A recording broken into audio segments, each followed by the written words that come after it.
Welcome everyone to the three-day international virtual workshop on thesis writing and publication ethics, jointly organized by Lavender Literary Club India, CAP Common Trust, and Malaysian Industrial Relations and Human Resource Association, Malaysia.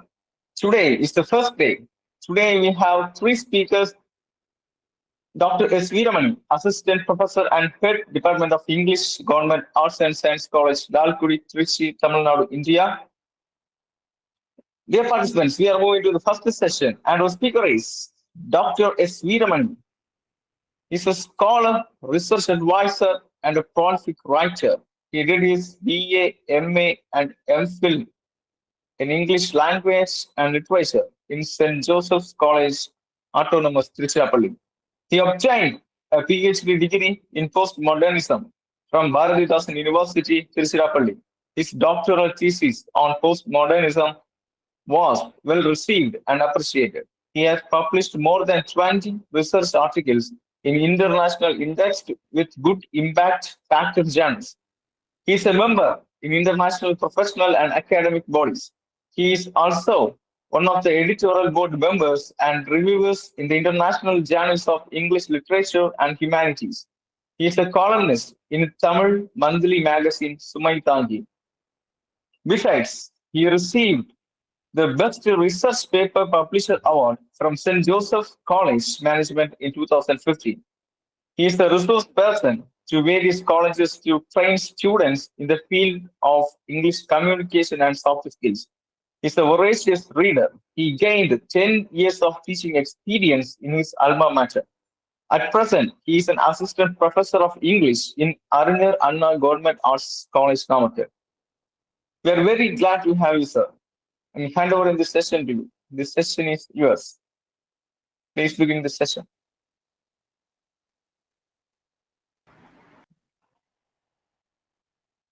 Thank you, sir. First of all, I have to thank each and everyone who has presented to meet together virtually. And I have to thank the Lavender Literary Club, which is in India, and also the Cap Cameron Trust. And I have to thank the Malaysian Industrial Relations and Human Resource Association, Malaysia. And I have to thank Mr. Dr. Frank Jason Satya, who is my best friend, and another friend, Dr. R.S. Regin Silvest, for having given this a beautiful opportunity to share a few inputs about the research methodology, exclusively the research methodology in general. So I have to thank each and everyone who has joined together virtually to have some knowledge about the research methodology in social sciences and so on. Yes, I would like to share my screen.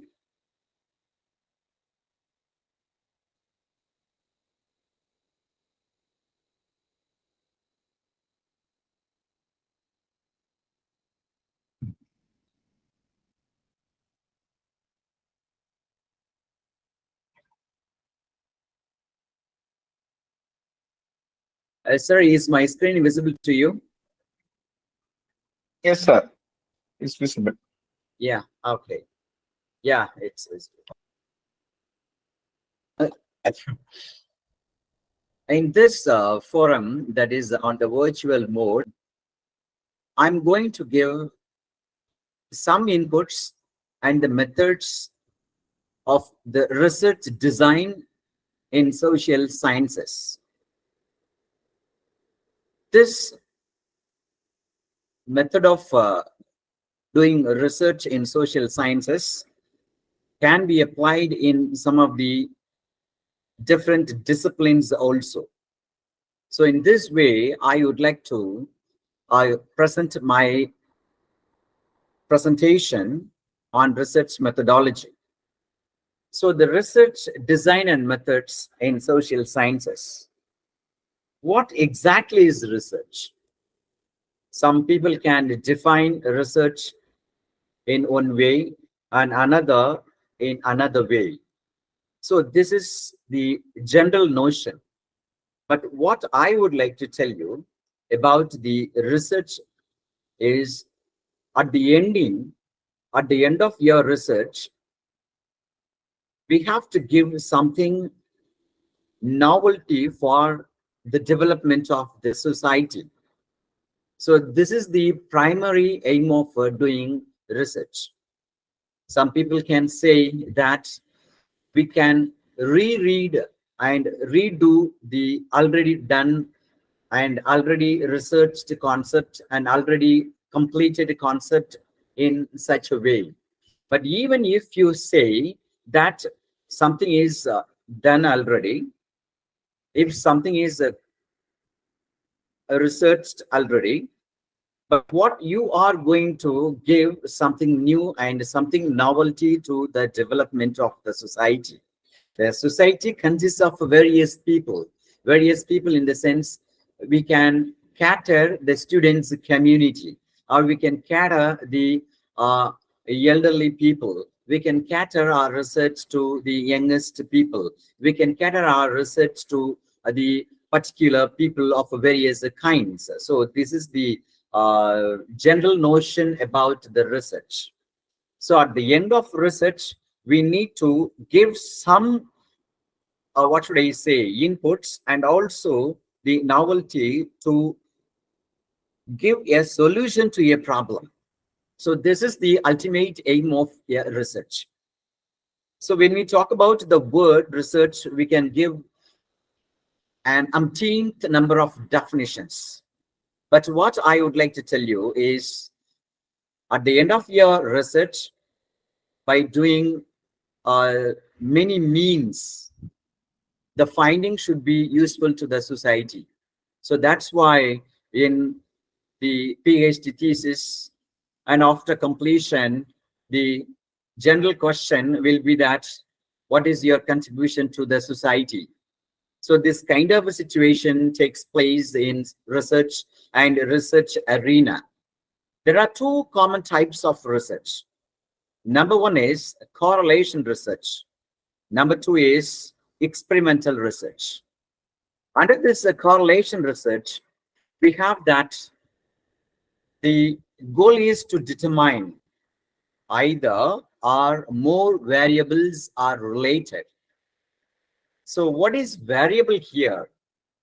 So it is very, very essential to understand what is variable. Still, people believe that variable is something abstract. It is not a concrete, but it is an abstract. People think in that way. People think in that way.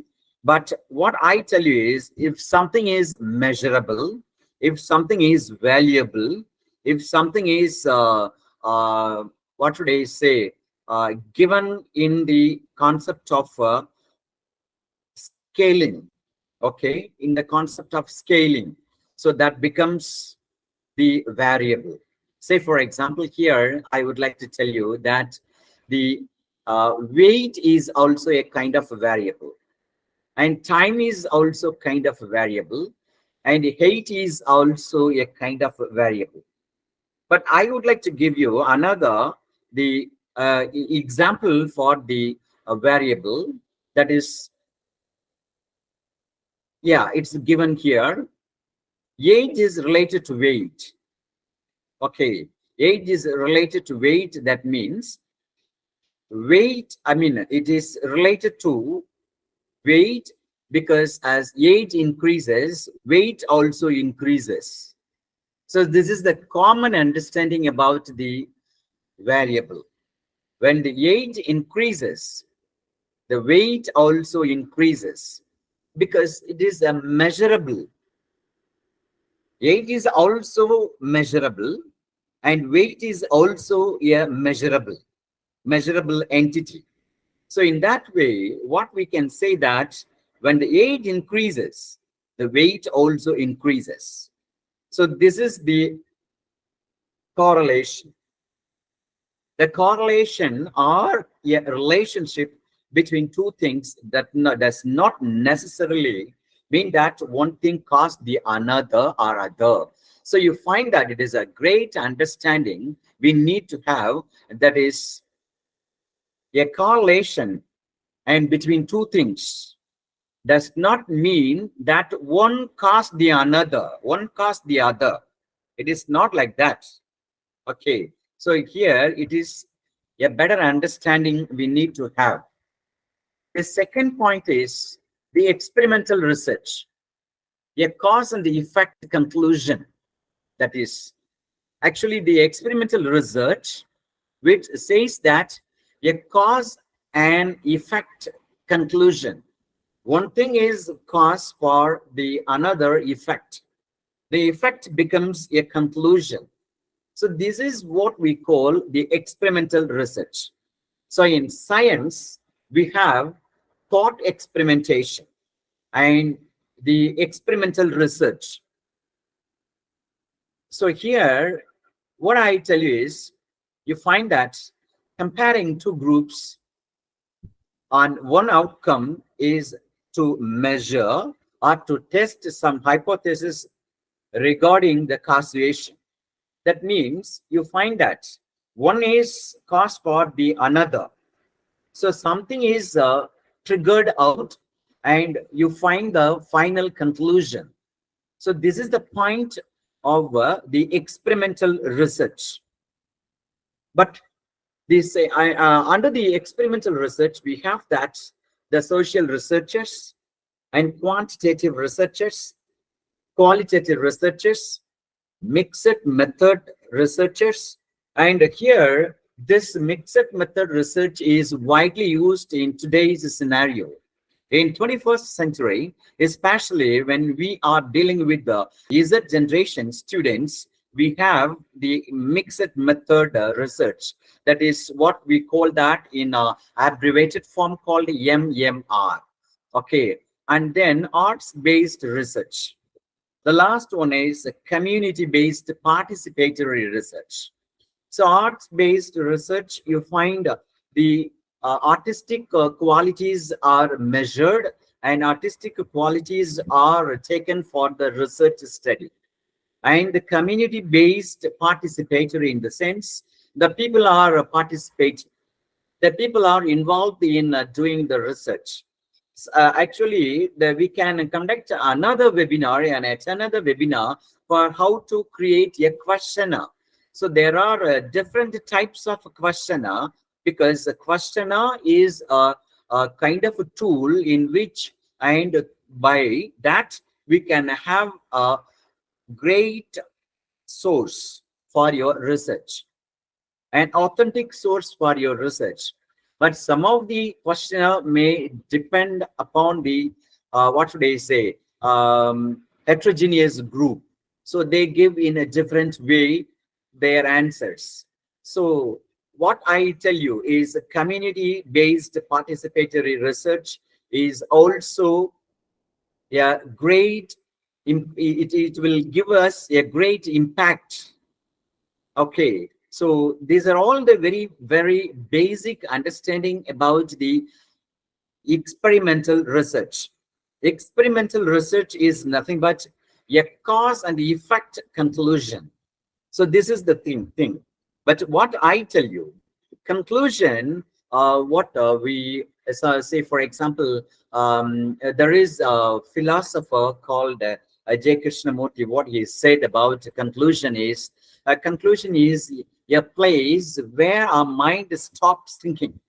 So we need not to accept a conclusion, because when we accept a conclusion, you are not going to do something new, and we are not going to create something novelty. So we are not going to create something new to a particular problem, new solution to a particular problem. So in that way, what he says, I would like to what should I say, amplified the voice of J. Krishnamurti is conclusion. We should not accept a conclusion, because the conclusion is a place where our mind stops thinking. So in this particular point, I would like to go on to the next slide to talk about what is research and how it can be taken into the academic purpose and so on. Yes, research study must contain, our research plan must contain these entities. Okay, these entities we need to have. These are all the very, very, what should I say, rudimentary. At the rudimentary level, I would like to talk about the research study and research plan. Number one is the title of the study. The title of the study is still, I could believe that the researcher must bring out the exact title of the study, either based on the broad area of study, or else in your trifocalized area of study. That means in a particular study. So this title is very important, because it is a name for your thesis or your research. Or hello, is my voice audible to you? Audible, sir. Yeah, very good. Thank you. Thank you. So that's why the research is, what would I say, must have a plan. So this plan consists of all these entities. The title itself is kind of research. I mean, some students would come to me, or else the MPhil scholars and PhD scholars would come to me, and they would say that, sir, could you please suggest me a topic? Could you please suggest me a title for my research, title for my thesis? Like that, they say. But it is not the right way of doing the research. But as a student of research, or else the MPhil scholar or PhD scholar must have his own enlightenment, must have his own, her own ideology about the research, and how he or she is going to do their research in this way or that way. Either it brings out a kind of a conclusion in a fruitful way or in a futile way. It doesn't matter at all. But as a student of research, must have the visioning statement. Okay, not that simply you go in search for the title, and the title should be fancy like that. But the title should not be a fancy. The title should be a logic. Okay, the title should be a logic. The very title itself should, what should I say, give some effects upon the readers or else the onlookers. This is the title under this research plan. The next thing is the problem statements. So the problem statements, how you are going to give a solution, and what are the what should I say, statements which you are going to give to this particular problem, and the problem statement should be a logical one. As I told you earlier to say something about the title, and here also you must have a logical problem statements.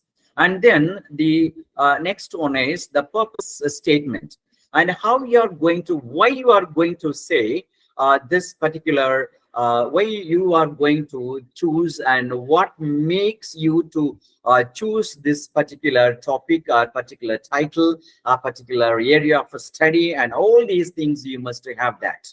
So this is the purpose. Without a purpose, how you are going to do your research?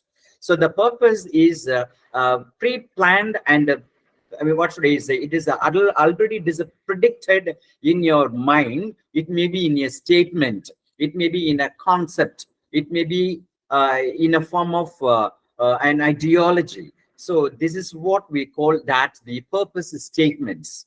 The purpose statements should contain the cause and the effect. Okay, the cause and the effect attitude and cause and effect entity.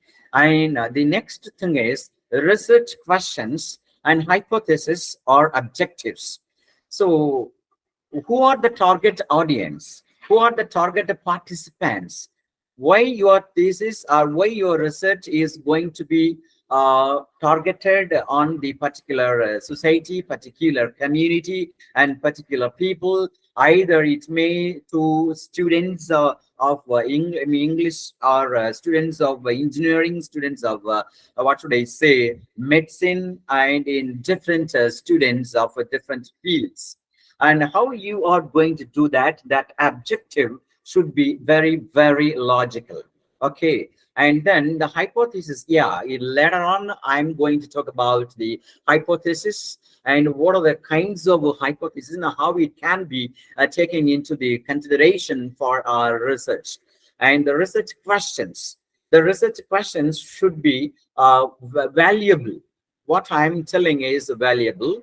At the same time, the research question should be something, what should I say, applicable to the research target audience. Okay, simply you cannot frame a question.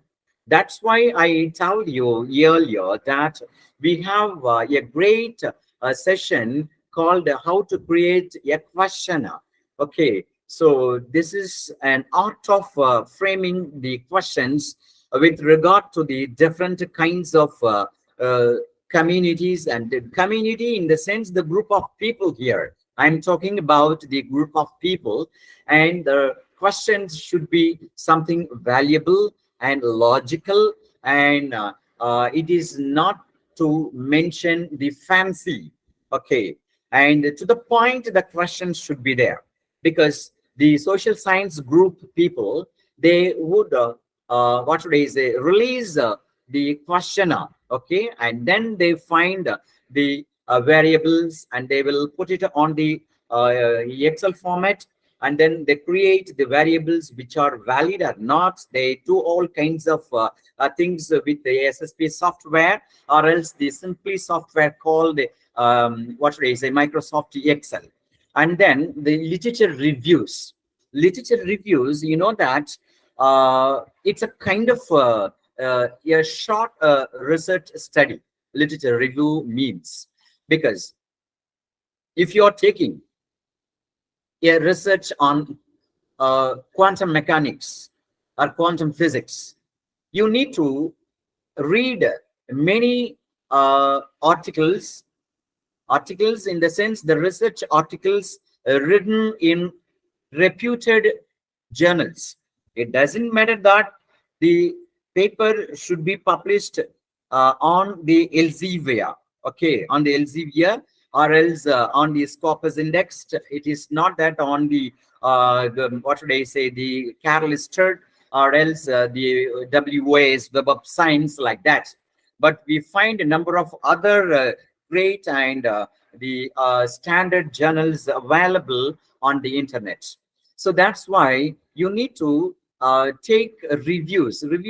You know that before completing or before taking a plunge into your research, we need to know something about your research, and also the topic which you have taken, the area of study you have chosen, the broad area of study you have selected. All these things, you must have some knowledge. You must have some ideas about the particular topic, like quantum mechanics. You just go and study about de Broglie's ideas. Okay, de Broglie's ideas, and you find some other Planck's concepts. Okay, then you find the what should I say? There are so many, yeah, Heisenberg's concepts, Heisenberg's ideology, and all these things you need to study either in the form of research journals or in the form of books. Okay, so you just read and understand how the research has taken place and has been completed in the previous years, in the previous researchers have completed like that. So when you do all these things, your mind is filled with so many questions, as well as so many concepts, the novel ideas. So that's why literature reviews, this kind of entity is highly important when you have a research plan. And the next one is the theory base of study. The theory base of study, that there are a number of theories available in your particular study. Either you may belong to the Department of English, to the Department of Chemistry, to the Department of even the medicine or social sciences or psychology. You find a number of departments. Okay, so from that departments, you have very many theories. Number of theories, you find that a plethora of theories available in the book. Okay, so that you just call out the theory. This particular theory is applicable to my research study, and because these two are go neck and neck. Okay, these two theories are what should I say, related to each other, so that I have selected this particular theory, and then you can select the theory which is very, very applicable to the study of research of your own. And then methods section. Methods section, you find number of methods, as I told you earlier. Multi mode of research, MMR, multi-method research, and quantitative method and qualitative method. And you find a number of methods available. Now you find that technological assisted methods, you find that. Okay, this is the method. So a research study or a research plan must have all these entities. Otherwise, it will not be a completed one. So this is why I tell you that the research study. And then you find that a literature review. What is a literature review? Yes, it is nothing but a process and product. Okay, when you take up a process, the process will end up with the product. The product is your final conclusion, final concluding statements, and your contribution to the society. Okay, so this is the concept of process and product. And then the literature review talks about the doing and creating. Doing and creating in the sense, that you do so many things. You read so many books. You read so many research journals and articles. Okay, even now you find a social media. If something is relevant to your study from the social media, that can also be incorporated in your research. So this is what we call that doing and creating. Creation is a great one. It is an ultimate aim of doing the research. That's why in Bloom's taxonomy, we find that the sixth knowledge level is creation. Okay, hearts, higher order thinking skills. Okay, in the last one, that means, and the final one is creation. So every student of research, not only the student of research, but also any student of any discipline, any major, must have the concept and must have the quality and must have the ability to have creation. Okay, that's why we have outcomes based education in what should I say, in India. Now every college adapts that the outcomes based education to make the students create something new, either in the form of writing an essay or doing a small or mini project, okay, or else research in a higher degree.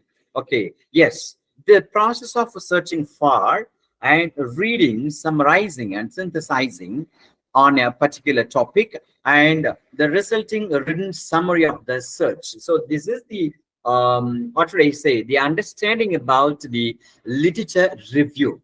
We find that synthesize. Okay, synthesize, that it is what should I say, Hegel's concept. Eric Hegel's concept is thesis, antithesis, and synthesis. So this is the concept of Eric Hegel. He is a philosopher.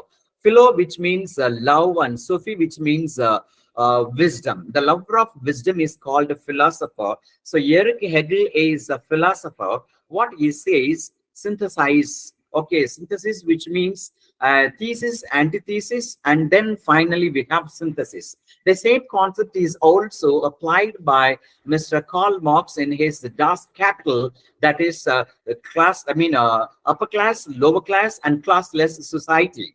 So this is the point I would like to incorporate. At the same time, I would like to match these two concepts of Erich Hegel and Karl Marx ideology. So in that way, you have to have that the your statement and also the other people's statement. That means the review of literature, and finally you have the synthesis, that is your thesis.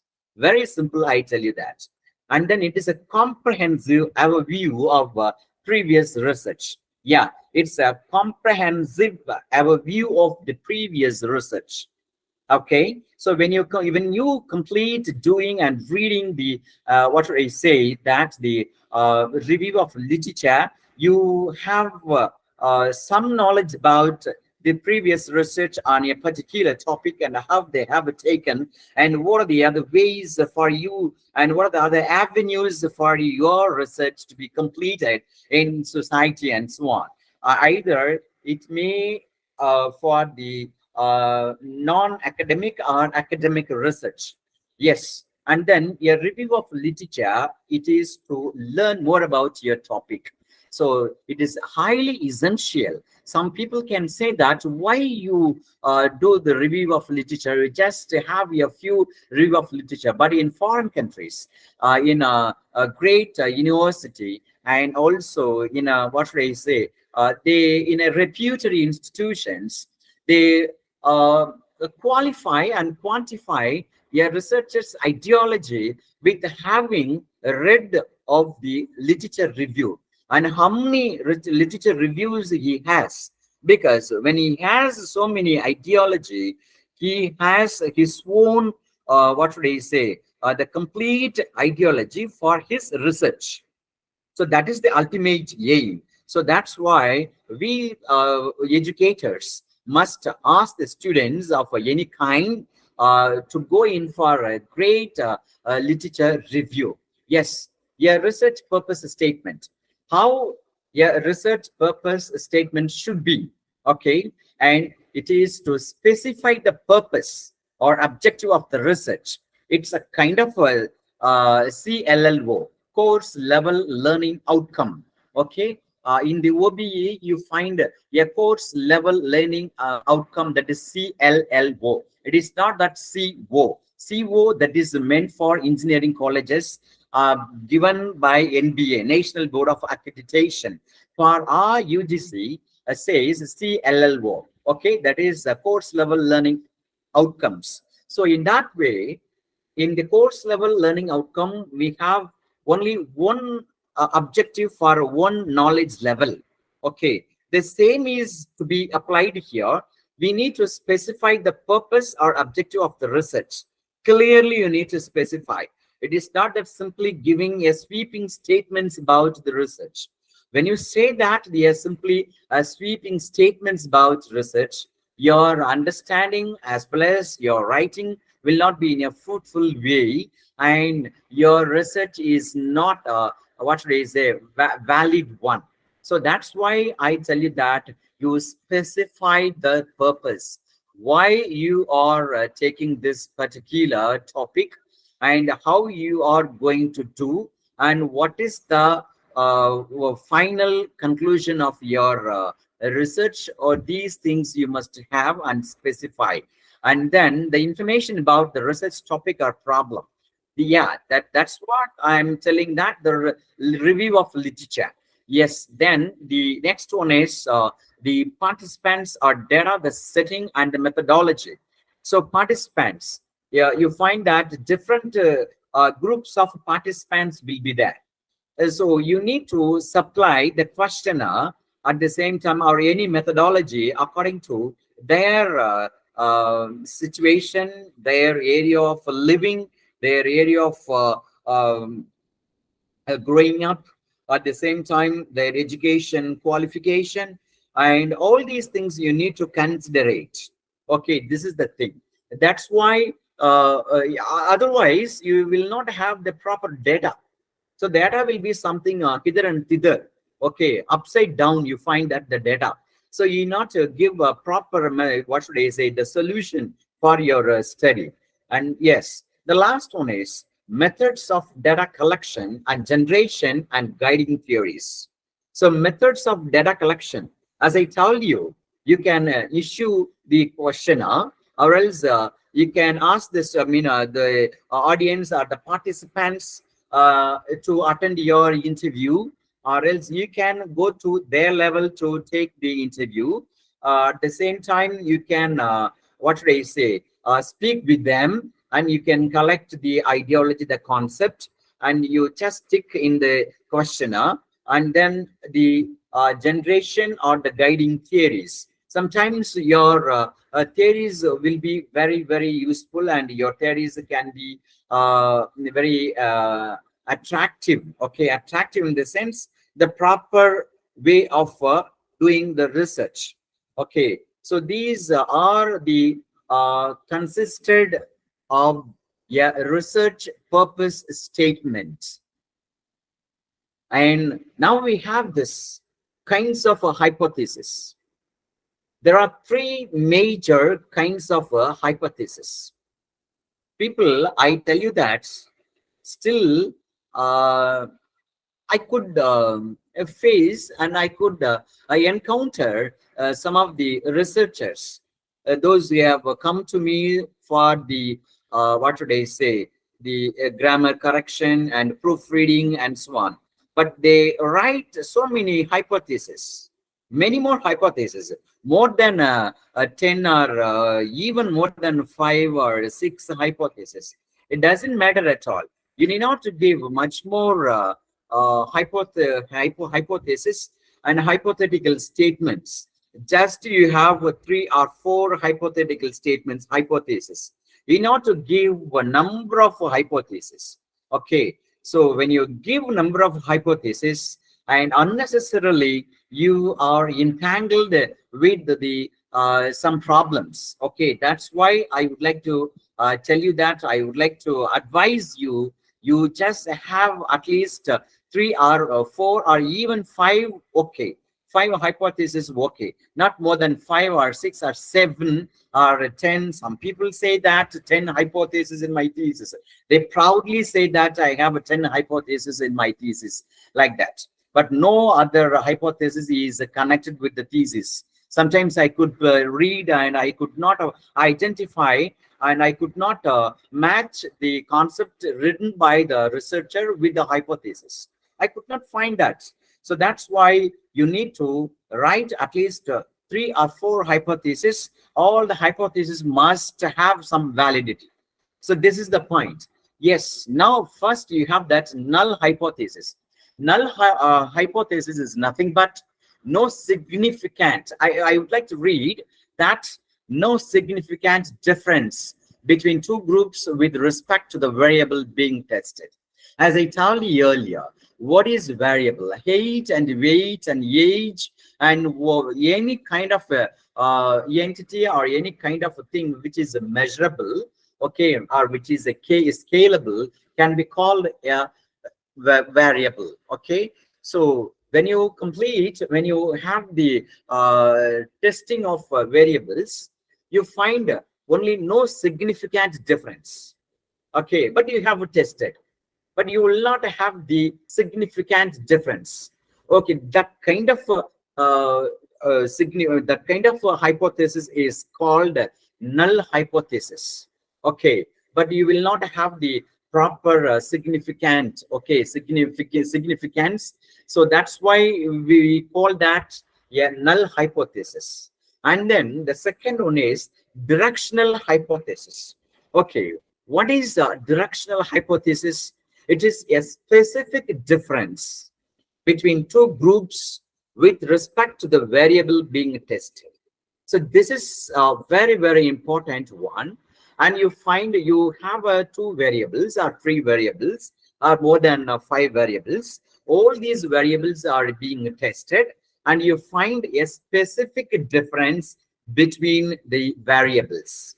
Okay, you need not to find the no significant difference. But you find you have only a specific difference between two groups or variables being tested. So this is what we call that it is a directional hypothesis. And then next one is, the third one is, it is a non-directional hypothesis. It is a difference between two groups with respect to the variable being tested, but not what the difference will be. You just see that you have a difference between two groups. We have difference between two groups with respect to the variable, but not that the difference will be, the exact difference will be. So this kind of a variable is coming under this null, this one non-directional hypothesis. So what I would like to recommend you to have your research study of various kinds. You just go in for that, the directional hypothesis, because it gives a specific difference and between two groups with respect to the variable being tested. So that's why I tell you that a specific difference is there. When you have a specific difference, you are able to single out, you are able to do your research with flying colors. That's why I just say that you go in for that, the directional hypothesis. Yes. The next, we have that 5 major approaches to research. Number 1 is quantitative research. So quantitative research, you know that it talks about the quantity, the numbers. The second one is qualitative research. It talks about weighing the quality, okay, the ideology, the concept. Number 3rd is mixed methods research. That's what I told you earlier. That is MMR research. Okay, mixed methods. You need not to stick on to a particular method, but you can go in for various methods. You can choose 2 methods like quantitative research or qualitative research. Okay, any other approaches can be taken for your research and so on. And then the 4th one is, that is arts-based research, ABR. That method is called ABR, that's arts-based research. So it is meant for the, what should I say, the painting research, okay, the artistic research, and what should I say, the other majors related to arts. Okay, even it sometimes it come in the musical instruments that are the musical notes, that are also coming under this arts-based research and so on. And then you find that the 5th one is community-based participatory research, CBPR. That is community-based participatory research. That means the community, the people, as I told you earlier, community, which does not mean that it refers to the on the surface level of the meaning for community, but in the deeper level of the meaning for the community is people or the target participants and the target audience are the divergent group of people. They live in a different kinds of areas and so on. This is what we call CBPR. Okay, that is a community-based participatory research. So here you find some difficulties because the people will give in a different way. The answers will be in a different methods and so on. So that's why we need to be very, very careful. And also when you prepare the questionnaire to supply for the community-based participatory research, it should be logical, and also at least 2 or 3 times you need to read out, and you have to omit some of the questions and eliminate some of the questions, and you have to provide which is very, very applicable to the particular community, particular people living in a particular situation. Yes, then you find that it is a quantitative research. It is nothing but, the quantitative research is nothing but a deductive approach to the research process. A deductive approach, you are going to dig it out. Okay, you are going to dig it out. At the same time, you are going to prove.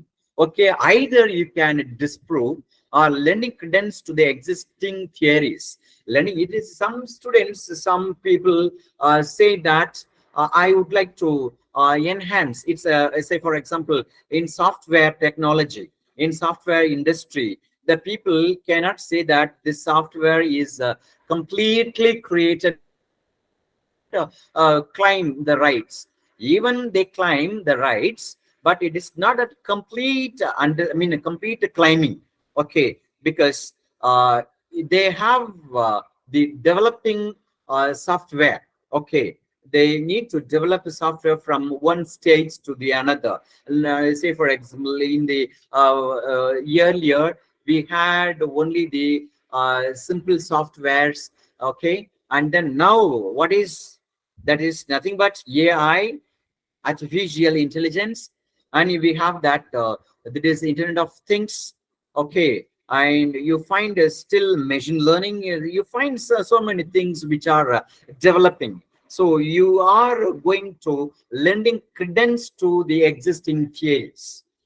Okay, so you may prove or you may disprove, you may lend the credence to the existing theory, or it is a totally, we can say that it is a deductive approach. So you are going to cull it out or dig it out.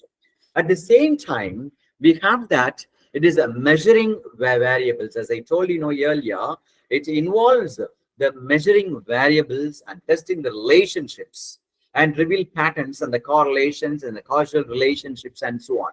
So these are all coming under this quantitative research. So for this quantitative research, the method, we have the linear methods of data collection. Linear method in the sense, it is order. Okay, it is a kind of order. At the same time, the sequence is given. It is not that simply erratic method. It is, yeah, a sequence is given. Okay, and then it is to analyze the result in statistical data. That's why I told you the SPSS software.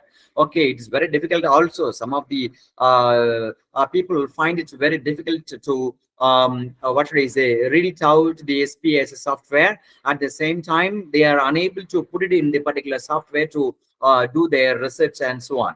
So these are all the two important methods for the quantitative research, quantitative approach. And what is the value of the research? The value of the research is the validity. I'm talking about the validity. Yes, that is the neutrality.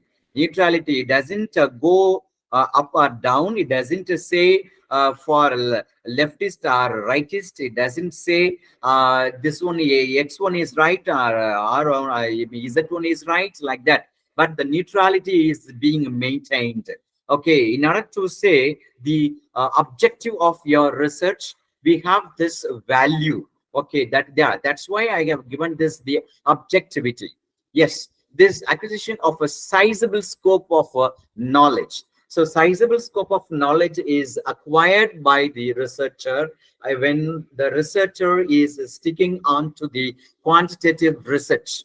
Yes, this is the point under this quantitative research. The second one is the qualitative research.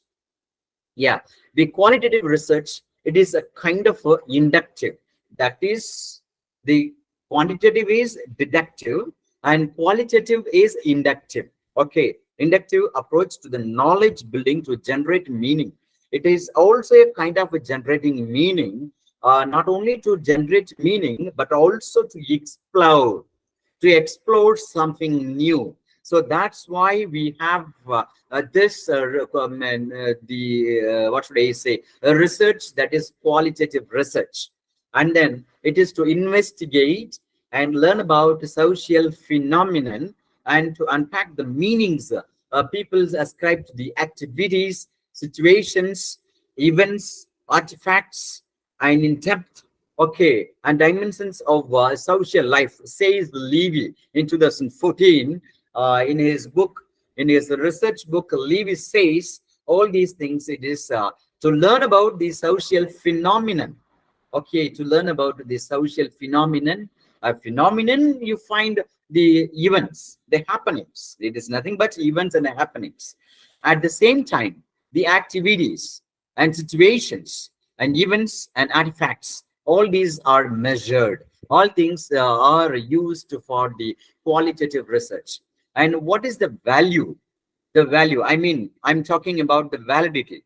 The value of the research, that is the qualitative research, is people's subjective experiences and meaning making process and acquiring a depth of understanding. So here you find only the subjective ideology, the subjective experiences and meaning making process, how you are taking and what is your contribution and how you have acquired the concept in deep understanding. All these things are there under the values of the qualitative research.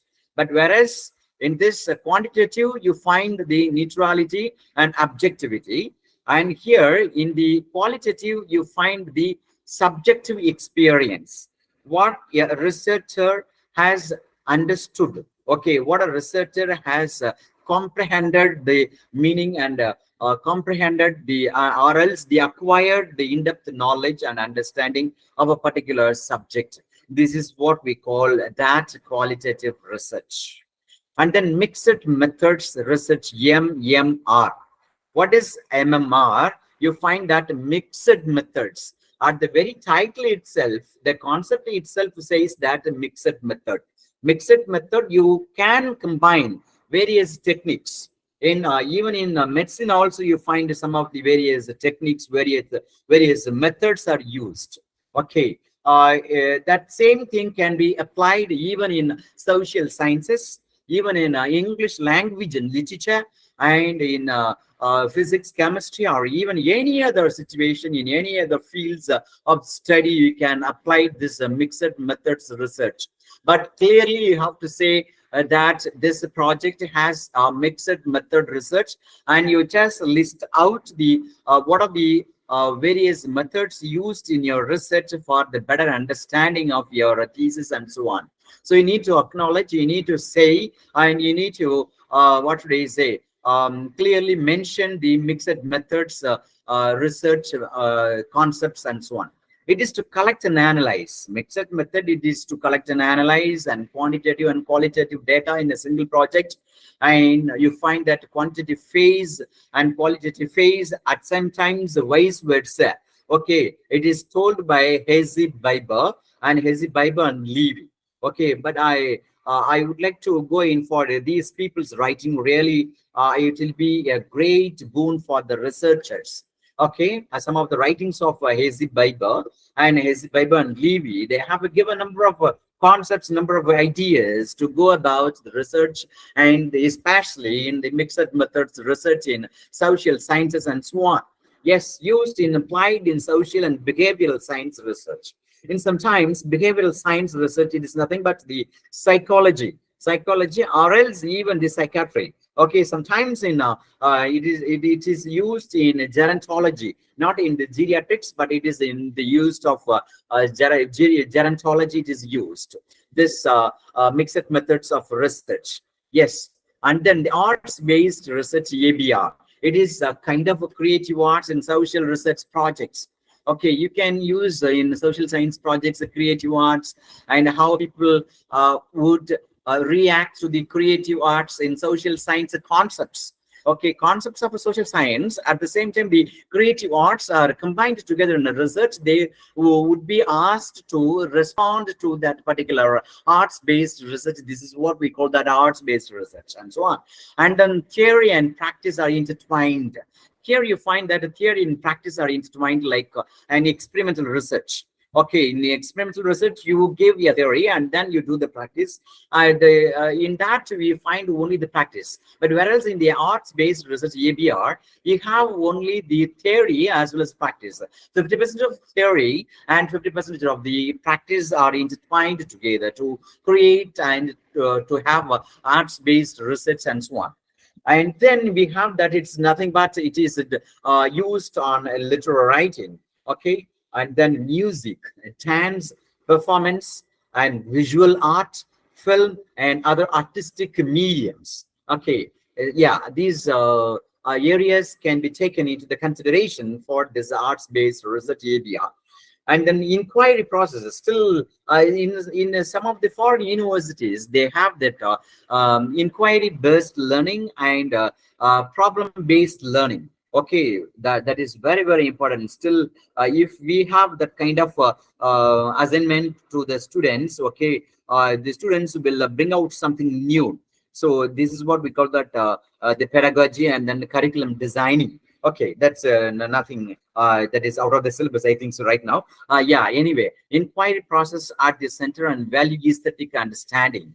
So aesthetic understanding, you know, that how aesthetically yeah, painting is created, or how aesthetically this research is used. Okay, it is not that simply a logical or sequence or quantitative or qualitative, but simply you can add that art-based research. You can add some flavor. The aesthetic flavor can be added to your research. This is what I tell you. And then purpose is to explore, describe, or even provoke.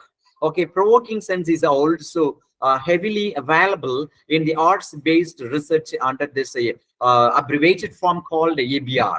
Yes, now we have this, the fifth one is called community-based participatory research, CBPR. It is a collaborative partnerships.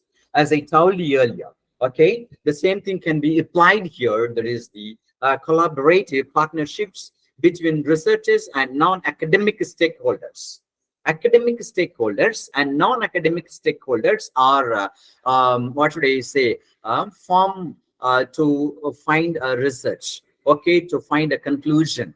So this is what we call that, yeah, collaborative partnerships, okay. And then purpose is to promote community change or action, okay. Community change, community, in the community, I mean in the society, I mean what is community is the society. In the society, how the people's attitude is changed, okay. It's a kind of a socio-psychology, okay, socio-psychology that can be used. Okay, yes, the main elements of research: philosophical, praxis, ethics.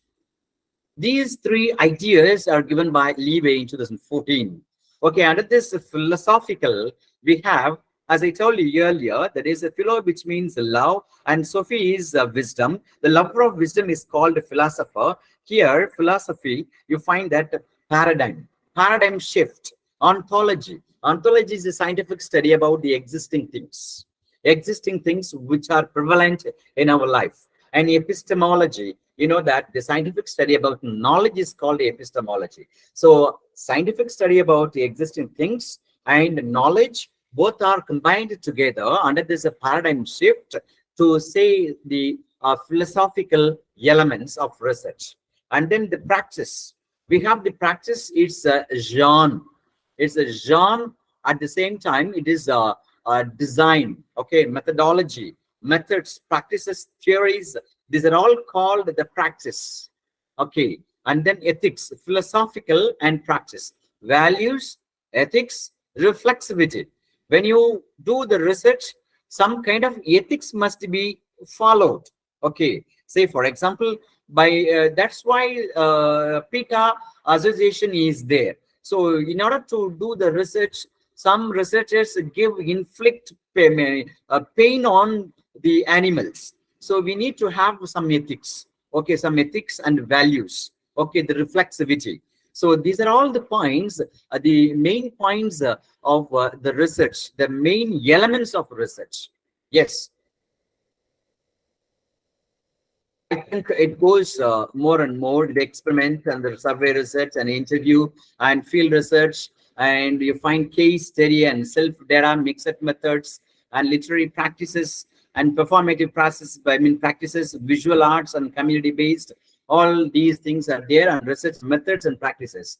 If I talk all these things, still it will go up to 1 more hour to complete my presentation. So thank you very much for having given this wonderful opportunity. And I have to thank the Malaysian organization, and I have to thank the Cap Comorin Trust, as well as the Lavender Literary Club, and the organizers and the participants. I thank you for each and everyone for having spent your valuable time to listen to me. Yes, thank you very much. Now, if you have any queries, please let me know. The floor is to you. Okay, participants, if you have any questions, you can ask.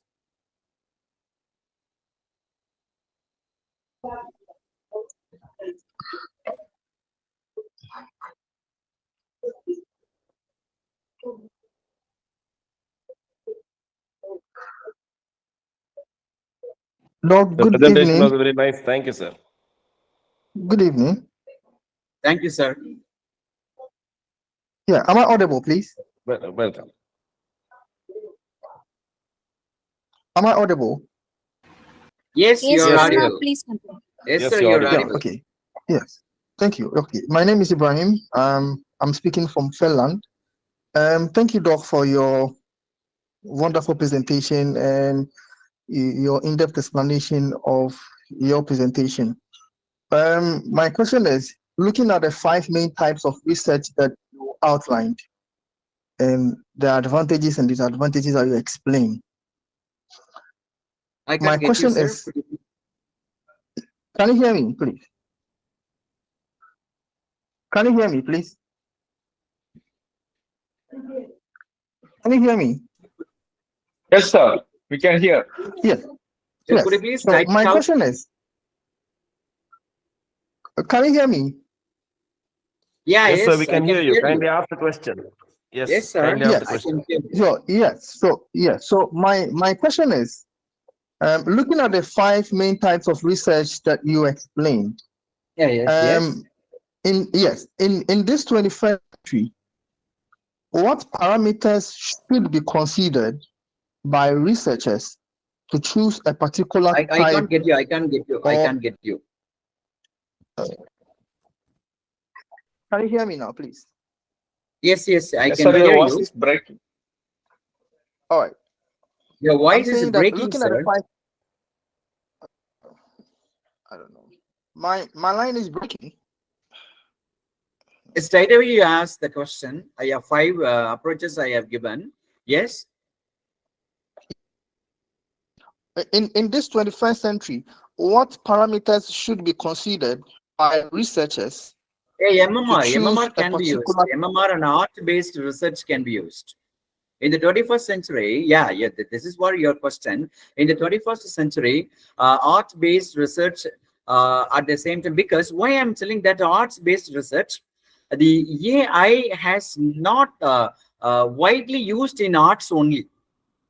Okay, in arts only, in painting or in literary arts, in literary things, the AI has not been entered. Okay, in other areas, AI and Internet of Things and everything is included. Okay, so when we have our own understanding, the human beings understanding and human beings ideology, if you say that, you just go in for that, the arts-based research at the same time, MMR, mixed method research. So it will be very useful for the doing our research. All right, thank you. Thank you.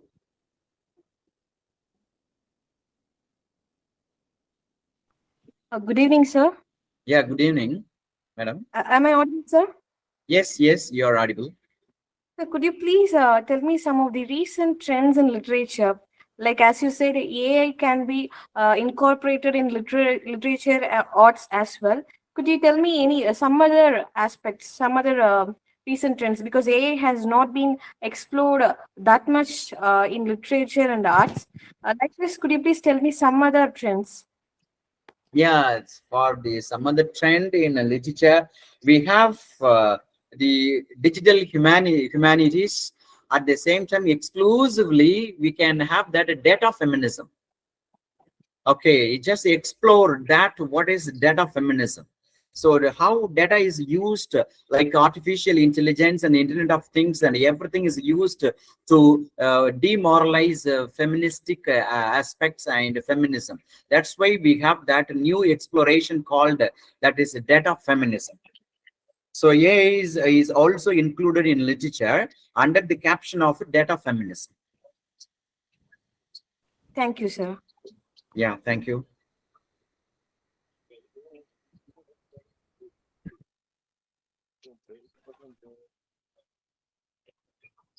Yes, Chiplonkar, Saurabh Chiplonkar has raised his hand.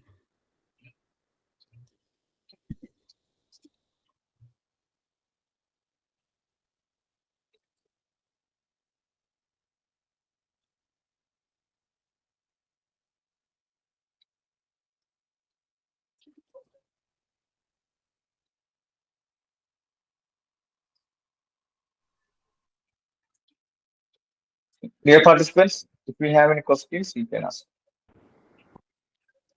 Any other questions?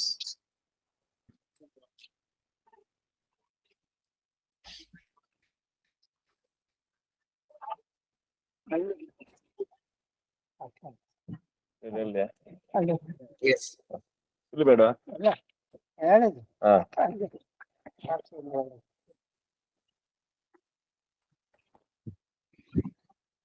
Or else you can give your own feedback about my session.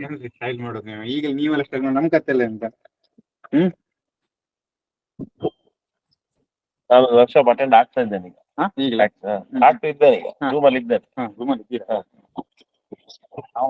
ಇದ್ರಲ್ಲಿದ್ದೇವೆ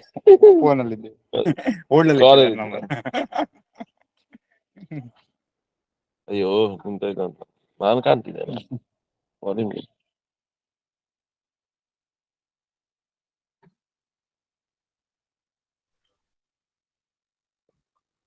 Thank you, Dr. Veeramani sir, for a very fruitful session. Thank you, sir. Thank you very much, sir. Thank you, sir. Dr. Bala sir, are you there? Yeah, Reno. Okay. Yeah. Dear participants, we are moving to the next session. Now I introduce Professor Dr. Balakrishna Parasuraman. He's a professor of management, HR, industrial relations at the Faculty of Entrepreneurship and Business, University Malaysia, Calendar, based in Kota Bharu, Calendar. He is a member of the International Honor Societies of the International Employment and Labor Relations Association based in Geneva, Switzerland, Malaysian Institute of HRM, and International Employment Relations Association, Sydney, Australia. He received the Global HR Award 2009 from the World HR Advisory Council, and he was adjudged as an outstanding PhD researcher at the University of Wollongong, Australia in 2004, a recipient of the Visiting Research Fellow at the Center of Asia Pacific and Social Transformations, Faculty of Commerce, University of Wollongong, and University of Indonesia in 2010. He is a popular choice as an interview by the TV and radio stations to give opinions on HR-related issue in global or local perspective. Professor Dr. Balakrishna Parasuraman is a professor of Human Resource Management and Labor Relations, Faculty of Entrepreneurship and Business, University, Malaysia, Calendar, Malaysia, President, Mirga, Malaysia. Now I invite Professor Dr. Balakrishna Parasuraman, sir, for introductory address. Okay, thank you, Gino, for the greetings and welcoming me to give a short speech regarding to this 3-day international virtual workshop on thesis writing and publication. So first of all, I would like to say good evening. Malaysia almost night now, it's almost 9:30, and I believe in India around 7 something. So of course, Yes, sir. all of 7:10. this. What time? 7. Okay. 7:10. 7:10. All right. Thank you. So really happy to see all of you here. These 3 organizations, Lavender Leisure Club, Cap Comorin Trust, and Malaysian IR and HR, right, was continuously organizing this international virtual webinar since I think 2020. I believe during the COVID-19. It was started during the COVID-19, and I think already beneficial to many scholars, especially from India, particularly. Thank you very much for all your support to our this international webinar. And also, I'd like to thank also speakers, distinct speakers that already committed to give your sharing session. I say always sharing session because we learn each other. And then we got a feedback from the audience also, which I respect most of you in academic world. And I think we are moving forward. The world is changing very fast. Last few months, I'm attending many conferences, especially on AI, artificial intelligence, and we can feel that digitalization becomes so important. Even now, I think we digitalized throughout the. I mean, like I said, the Asia Pacific, we are communicating now. We are everywhere now. Some of you at home, some of you at the workplace, some anyway we still can communicate. And really thanks to Dr. Frank and Dr. Regina, who is actually tireless working very hard for this. Okay, for me, I have experience in academic world almost 28 years, and I've got a 3 years teaching experience in the school, high school, and of course, I've conducted many research globally, internationally, nationally, and also at the university level. Still, I'm still active in the research because research is actually core business. In order to produce the best graduates in our institution, especially where we're working, because the future of graduates actually it is actually based on the teachers, the professors, the academics, how they deliver the like just now, Dr. Mani, I think he was talking about about method, which is I think very important for any researcher or actually academician. So look like very scary, at the moment. The demand in the academic world is considered quite high because of the demand from the world. So the world moving toward the accreditation, they want to accredit the whole universities around the world. So you can see that how important the publications and research. So the good publication actually come from the good research. Without research, I think you can't able to publish in good journal, especially Scopus and ISI. And I just like to share one of my friend, my colleague in my university.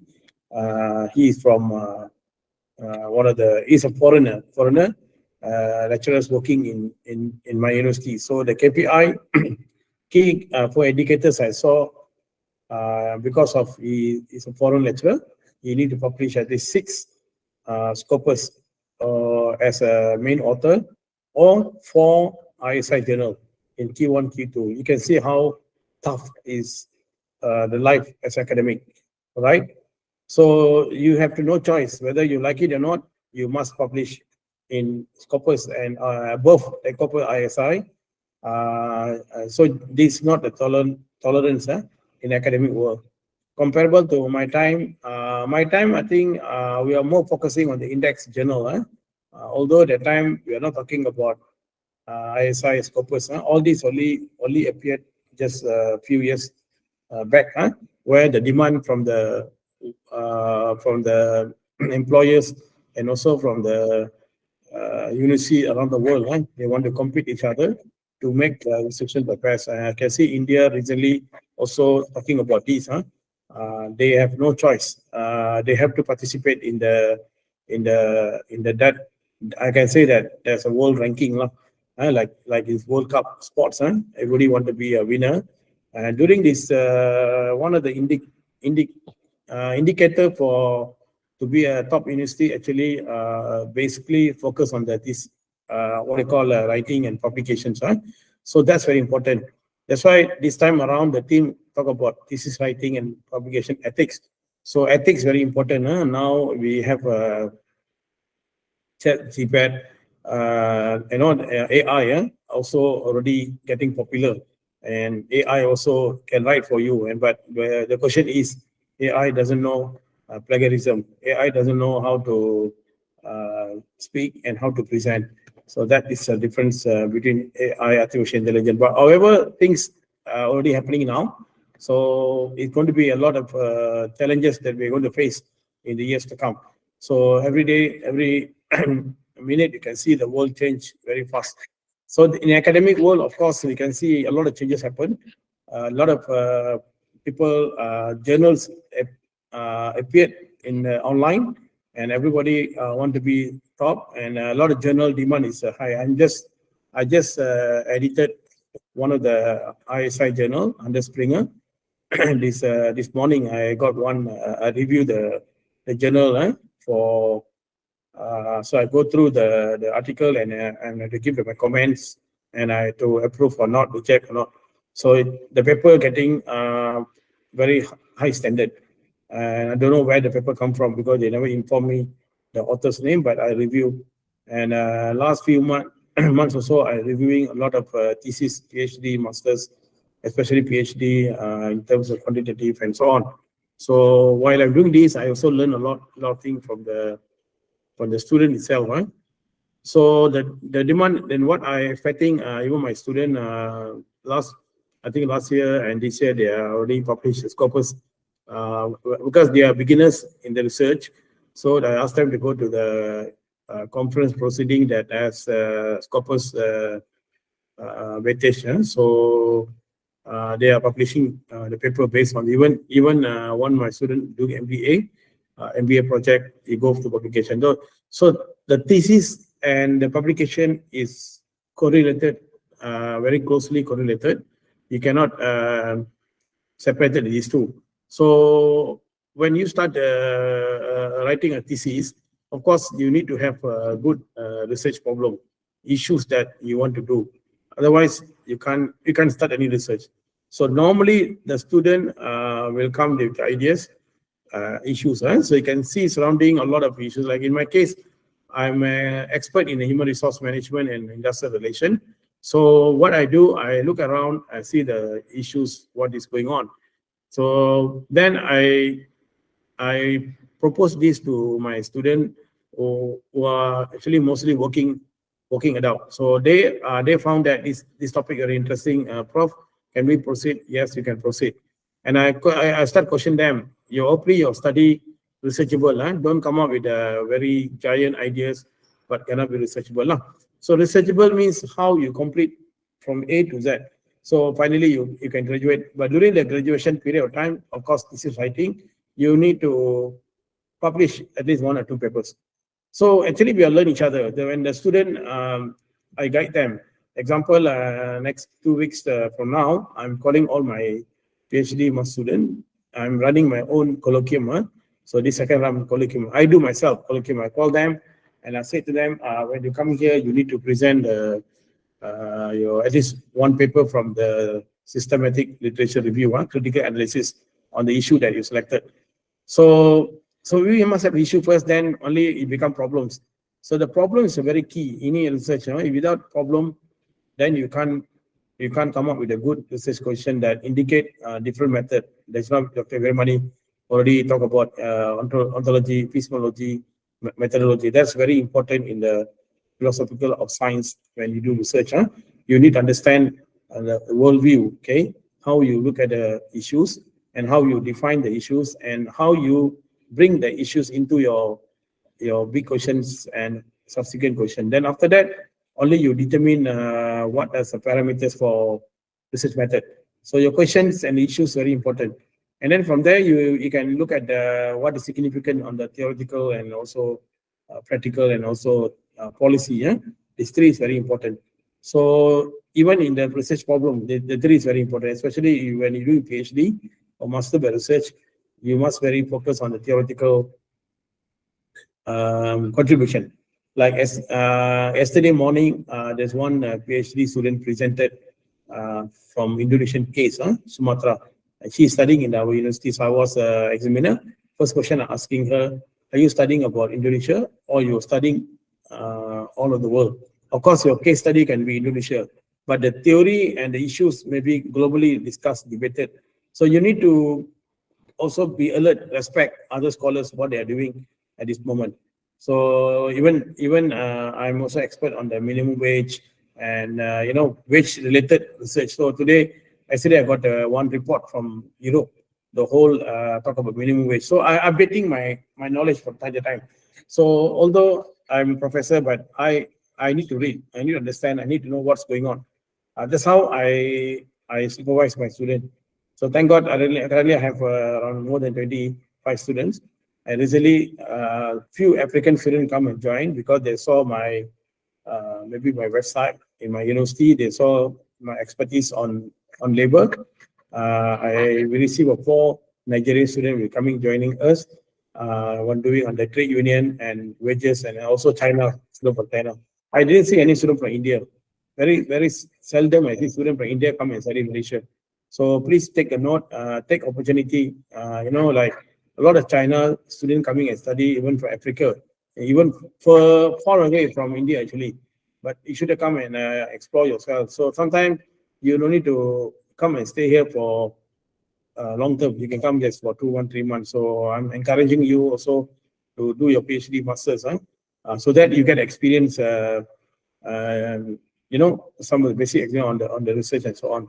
So my observation is actually a lot of students when they write a thesis, they are very weak in research problems and chapter 1. That's a big part I observe in my career as a lecturer. So they can't write a good good introduction followed by research problems or research statement or research question, objective, significant, or scopus of study. Scope of a study. Yeah? So all these very weak. So the moment very weak, you cannot continue chapter 2 on the literature review, right? Where you can talk about concept and of course the theory, and of course you move on to the research method. So all these very important. So I always also I observe in the thesis that the reference is very old. So that's a serious matter to be considered because reference must be 5 years back. When you do research, especially research on the social research or any kind of research, doesn't matter, science or non-science based, the 5 years data is very important. So data will tell the story. Data will tell the whole aspect of the research as one of the important components in terms of come up with a very good publication. So that's why I keep on telling research must come first, then you talk about paper. So when you have student master PhD, encourage them to publish. You just give one word, encourage them to say perish or publish. They know what to do. So students have responsible. And at the same time, academics, I think here a lot of academics here. I really respect all of you. You are so young. You have a lot of vision and mission to contribute back to your country through your research. That's very important, very noble vision. But at the same time, you also must let know the whole. What are you doing during the time of doing PhD or masters or during academic? So you must tell the world, and the world means you have to publish in a good journal, a reputable journal, especially cited by look for the citation, and then from there, your work was cited by many people.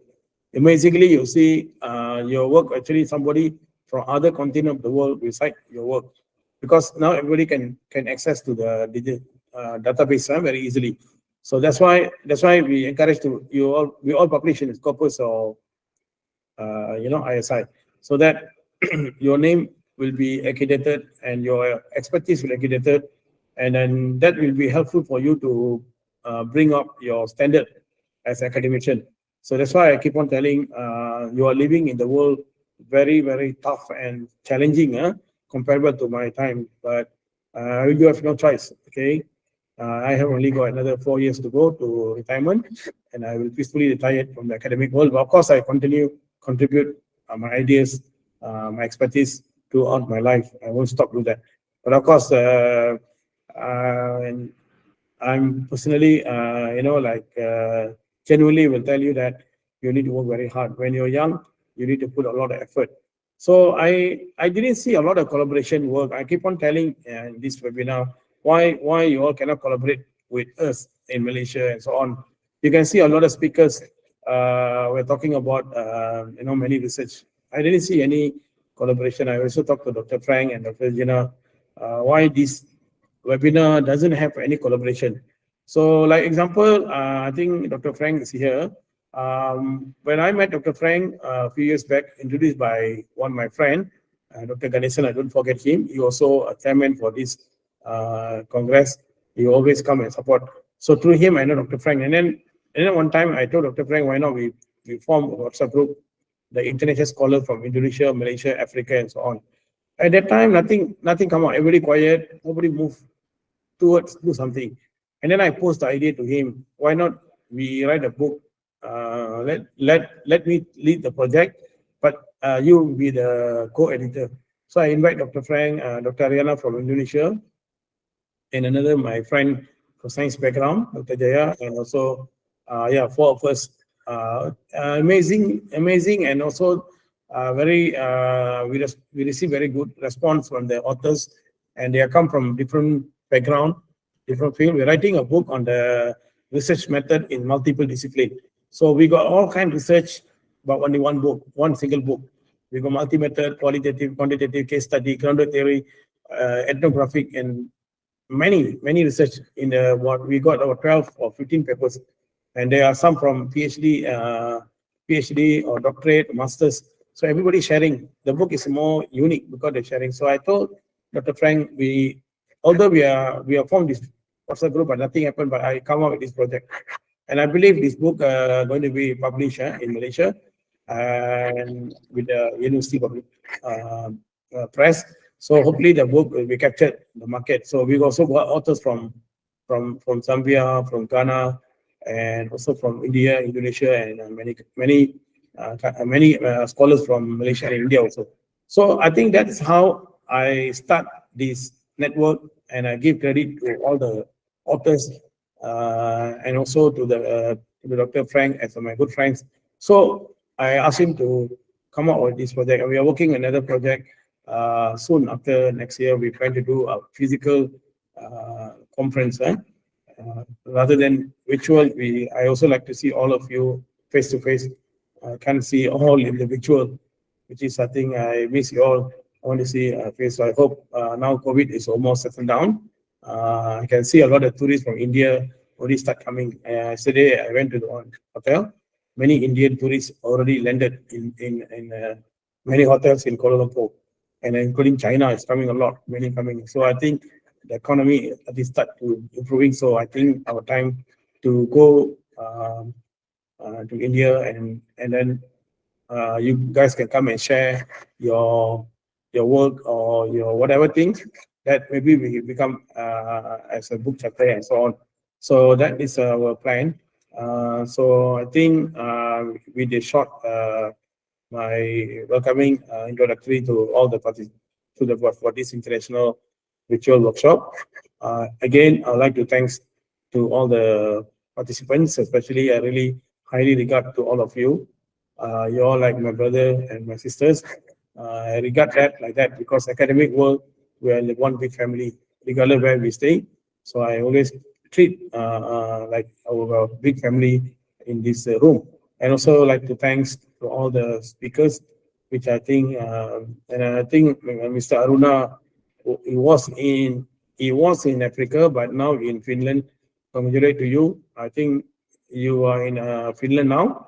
Hopefully you learn a lot of things in Finland. Finland is traditionally very strong in the qualitative based research, and they are very strong on the labor relation. They are one of the best country where their work-life balance is number one among the other countries. So I've been there before. So maybe in the future, Mr. Aruna also can share maybe his ideas from Finland. And again, thanks to Dr. Frank. Dr. Frank, I think you're here. Thanks for tireless, although you are busy at the workplace, at your career, but you're still organizing. And Regina also. Regina, you all non-stop working on that. And of course to my Malaysian IR and HR. So thanks once again and good night. I hope to see you all soon. Okay, bye-bye. Take care. If you have any question, you can ask. I can answer now. I pass to Dino. Sir, I have a question, sir. Oh yeah, Evelina, Sobia. Okay. Yes, sir. So it's regarding the publication, what you said. It's regarding, Yes. can you please tell us some journals from social sciences which are ABDC or Scopus, like that? Genuine journals, because most of the journals are nowadays predatory. Yeah. So True, true, true. predatory journals are not accepted. When we uh, write and we publish, later it is known as predatory. The journals are being removed from the list of Scopus. Yep, yep, yep. So, thanks, Evelina. Evelina, first of all, you go to the website of Scopus, huh? All right, you have been there, Scopus website? Yes, sir. I published already many articles, but what happens? It is being removed from the list. Once Okay, we submit, apply. after submission, Mm. later on Mhm. when we check, the journals are being removed Oh from yeah, the true, true, true, true. list. They are not active. And also, I just want to know any ABDC journals which are genuine journals where we can publish directly. Actually, nowadays, many people are asking for payment for Yeah, publishing yeah. Mm. articles. True, true, true. So, I, genuine journals like that. Evelina, I'm actually avoid to pay and all these, better avoid lah. Mm, Because, mm, you can go to Emerald, mm, Thomson, all these big publisher, you know. mm. So Yes, you sir. better go to that kind look under the Emerald. So you go to database, you can ask your librarian to show database. They will show you a lot of, so Emerald is one of the best, Thomson and all these good Lasage, they all good publisher. And very rare they What else ask for you money. said? Emerald and another journal, what you said? SAGE, Sage, Sage Sage, journals. Okay. Okay. Thomson. You can go to Thomson and Sorry? Thompson. Thompson. Later, I will send to Dr. Frank lah. You can have. So these are the big publisher, big companies. Maybe Springer. You been to Springer also? Springer. Yes, I've gone through all that, but those are high-end journals, no? You have to prepare the Springer is article all in a good. very standard manner. Yeah, Springer is good. So you go to the top company and you have to, but the quality is very high. You want to publish this kind of journal, you need to do a collaboration with some people lah. Then, but you need to, maybe first time you attempt, maybe a failure. Second time, maybe. So it's good. Go for this kind of journal because they are well established lah. So Okay. I suggest you don't go simply any people say we got scopers, we pay this, pay that. No, I don't think Yeah, so. yeah. It's good Sir, idea. which university you belong to, sir? Do you have I'm, collaboration? I'm working in the University of Malaysia Kelantan. We are public universities. Okay. We are focusing on entrepreneurship. Basically, our university focus on entrepreneurship education. Of course, Okay. it's a multidiscipline. Okay, Okay. so we have logistic, marketing, veterinary, science, and so on. But Okay, the sir. core is actually entrepreneurship. So anybody, anybody in the world, they want to explore more and more, then of course our university is the right place lah to study about entrepreneurship. But of course, entrepreneurship will be embedded with all the fields lah, like example, human resource, logistic, Yes, sir. retail, accounting. So he's also ranking lah. We are also just really we are number 19, but we got 500 best release in the world. Yes, we got a ranking. So I encourage you publish in good journal, and if possible, don't pay so much money because a lot of people want to make money. You can pay, but look at the journals. And I also encourage all of you go to your own field lah. Don't simply publish in any Tom and Jerry. Multidisciplinary. Yeah, but you need to also promote yourself. Example, when people look at me, people doesn't say I'm, they straight away say you are human resource or labor. The benefit is, Avelina, benefit is when you publish more and more and you getting know in your field, the students come from all over the world. Like I say to you, I got 4 African students. How do you know? How do you know about me? They will see in the website, they see the Google, and from there they found, oh, there is expert in this university. So they come and contact class, they want to do. And also same goes to China. So you see, that's how I advise the young lecturers. Otherwise, you cannot be professor. It's very difficult to be professor. And sometimes your journal, because of Scopus or because ISI, you want to publish this particular journal. The name journal is mathematics. The name journal environmental. But people don't know about your field. You know, people will think, of course, multidisciplinary can go. But you also must go to your own. Like in my area, I got Journal of Industrial Relation Journal, International Human Resource. So I know all the journals in my area. So I focus some of them with that. So, you know, that's very important for all of you as young lecturer. So don't simply publish because to fulfill your own, your own institution or your own career, but your career must be embedded with the journal that you be expert. So that easy, your colleagues from other countries know what are you doing. And from there, and also encourage you to go to attend the conference. So for example, I selected a conference. Next year, we have a world congress in my area, labor and international employment relation in New York. It was organized by Cornell University, MIT, and others, Stanford, and all these universities. So when you go to the conference, there are many top journal editors will come. So like in my congress, many top publisher will come. The journal editors will come. Sometimes they also giving a talk. So that's why attending conference is very important. And then you also meet the editors. Sometimes you will meet the editors. They will see your paper very good. They will invite you. Can you send the paper to us? So that's how I developed my career in the future. So nowadays, you see, a lot of lecturers doesn't want to go to conference. Yes, publish, but you don't have a good network. So it's a package. Don't simply go on publication. At the same time, you also know your colleagues, your working, your own team, your own circle, people that around the world.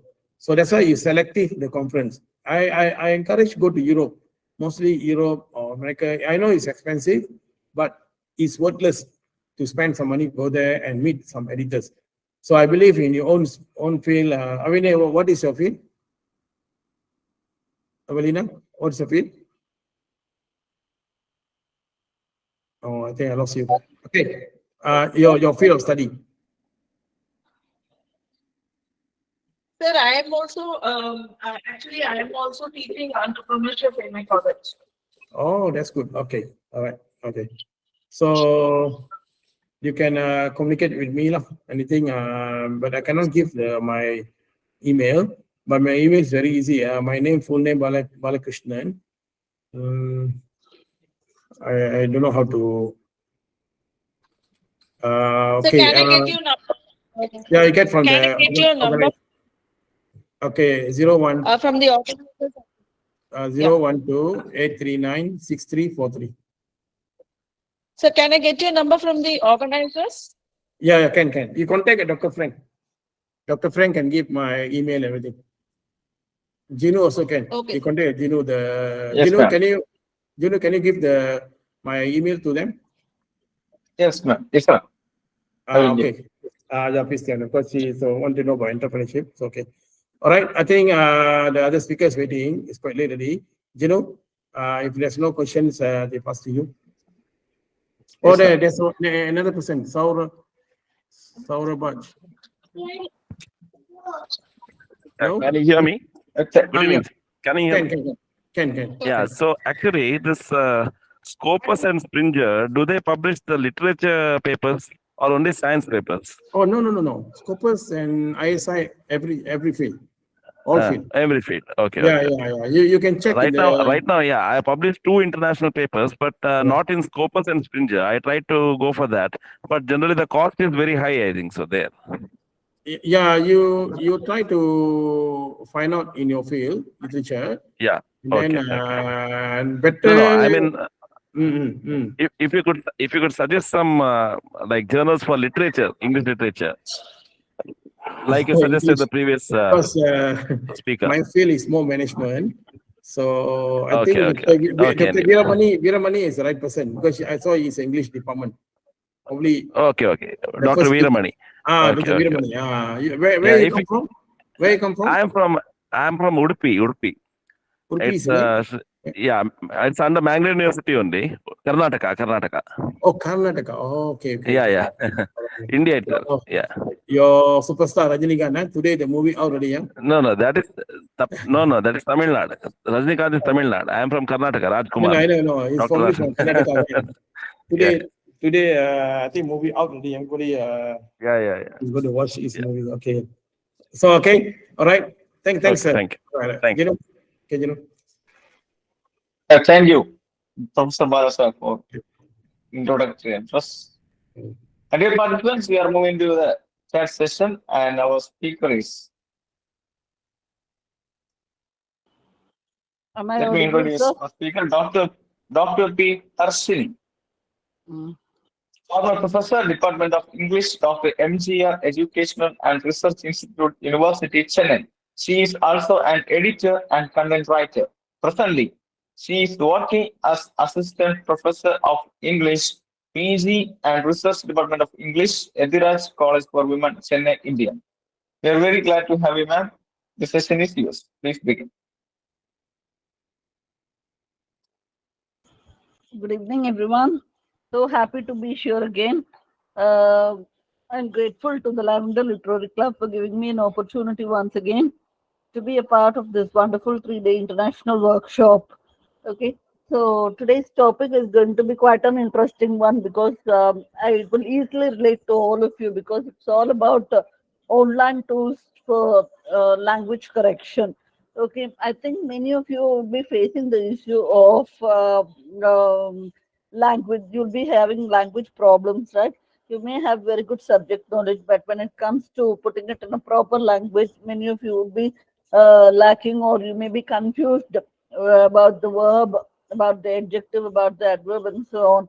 Okay, so this is about the many online tools that we have for language correction, especially those who are doing research. Okay, so just give me a second to share my screen. Am I audible? Yes, Yes, ma'am. ma'am. You're audible. Okay, thank you so much. Thank you.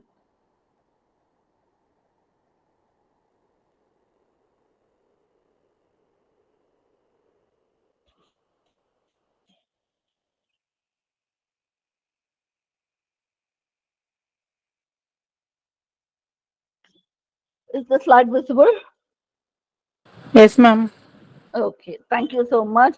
So using online tools for language correction, this is my topic.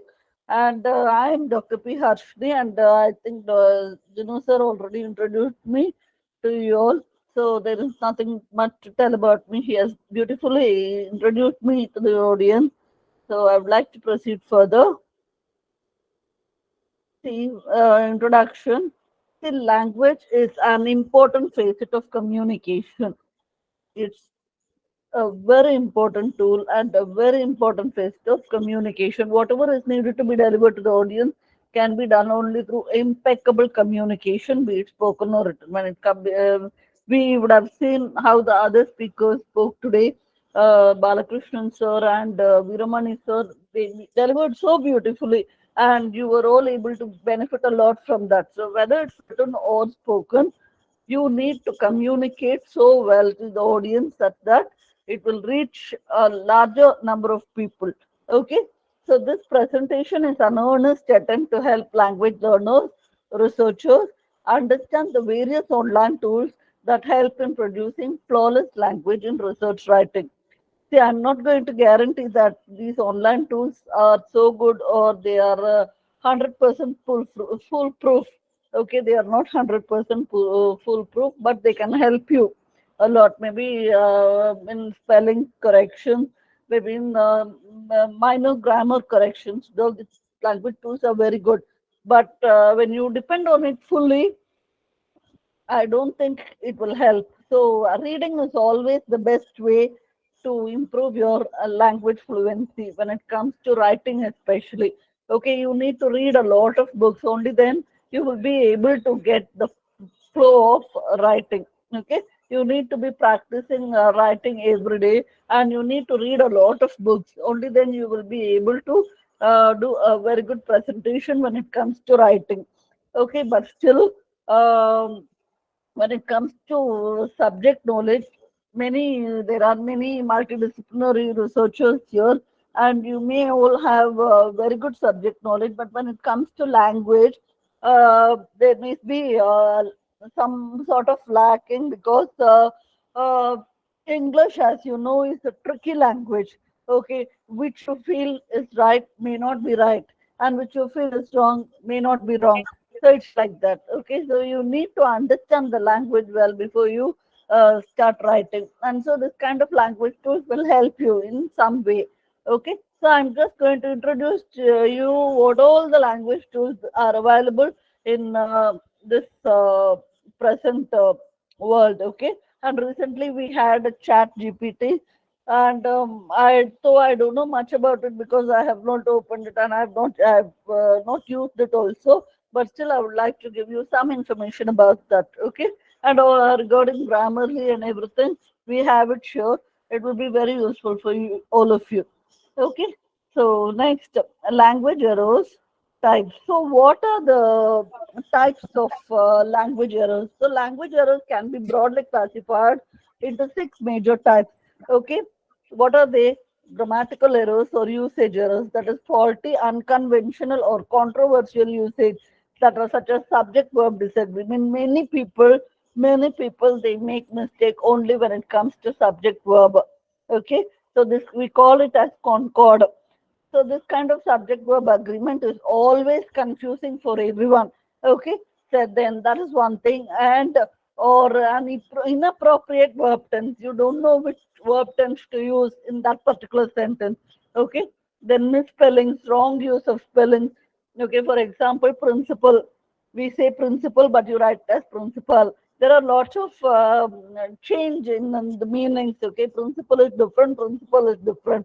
Okay, but it's just a letter that makes the difference. Okay, then typological errors, mistakes made in the typing process, such as simple duplication, omission, transposition, or substitution of a small number of characters. This kind of typological error is common. Okay, you may want to type something, but when you would have experienced that in WhatsApp greatly, you would have typed something, it will suddenly saying to some other word. Okay, so this kind of typological errors are common. And then you may be typing very fast, and you may not be noticing the mistake there. Okay, so this kind of grammar tool, online correction tools will help you point out the mistakes that you have made, and it will be easy for you to change accordingly. Okay, but you also have to have a clear eye for the subject. Okay, you should see that the meaning does not change when it comes to this kind of language tools. Okay, you cannot depend on it fully. That's what I am trying to tell you again and again. Could not depend on it fully for your work. Okay, then factual errors, mistakes made in specifying facts. When it comes to specifying certain facts, there are factual errors. Then logical fallacies, errors of reasoning. Maybe you may want to put it in one meaning, but when you type or when you write, the meaning gets changed to something else. Okay, then faulty punctuation. This is most common. People don't know where to use comma, where to use colon, where to use semicolon, and because of that the meaning completely changes. Okay, so this kind of faulty punctuation, errors in the use of spacing, conventional signs, and certain typographical devices as aids to the understanding and the correct reading, both silently and aloud, of handwritten and printed text. See, actually, I have the experience of correcting lots and lots of research papers and thesis. Okay, and so I used to notice the usage of commas. Okay, people unnecessarily would put a comma wherever they like, actually, and it would lead to change of meaning, which they may not notice. They will just think that is a small comma, what is there? Okay, but the small comma changes the meaning of the sentence completely. Okay, and also when it comes to brackets, They don't know where to use the brackets, where to use the square brackets, and so on. So many things I have noticed and I've corrected. And this kind of online tools will also help you to point out the mistakes that you have made, and you can also correct it accordingly. Okay, then see the language checker tools and overview. So I'm just giving you an overview of the language checker tools. See, language checkers log by scanning through a typescript. See, if you give thesis to me, I would take some days to correct. I'll just go through line by line and correct everything. But it will take some 3 to 5 days. But when it comes to online tools, no, in few minutes the work will be over. So how they actually do is they scan through the typescript and provide instantaneous feedback on grammar, spelling, and punctuation errors.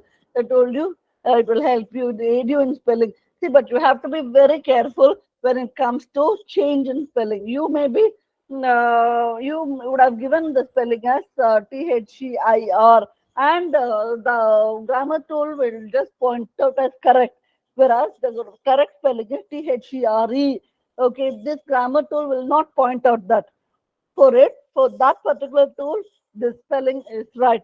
Okay, and you may not be noticing it, and you may be thinking that the online tool has given the correct spelling, so you need not worry about that. But when you submit it, the people will notice all the spelling errors, and then it will lead to delay in your publication or submission of your work or anything. Okay, so you have to be very careful. As I told you already, you cannot depend on the language tools always.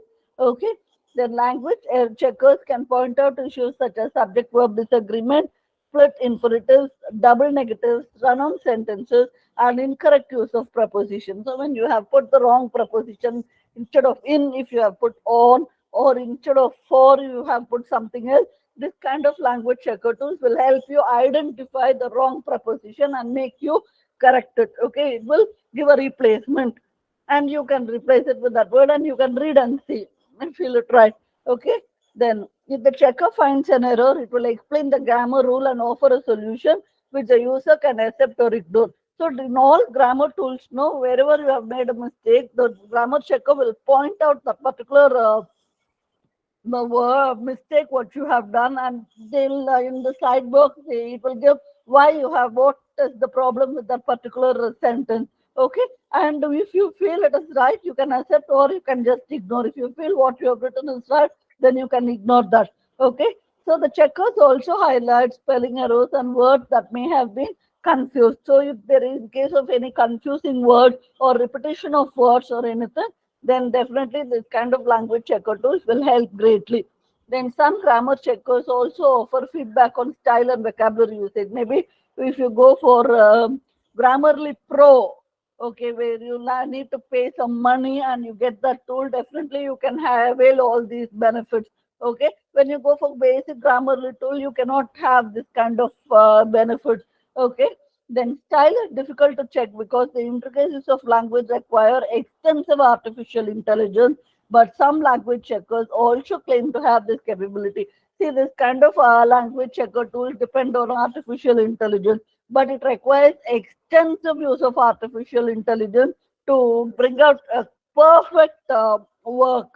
Okay, but still there are some grammar checker tools which say that they do have this capability.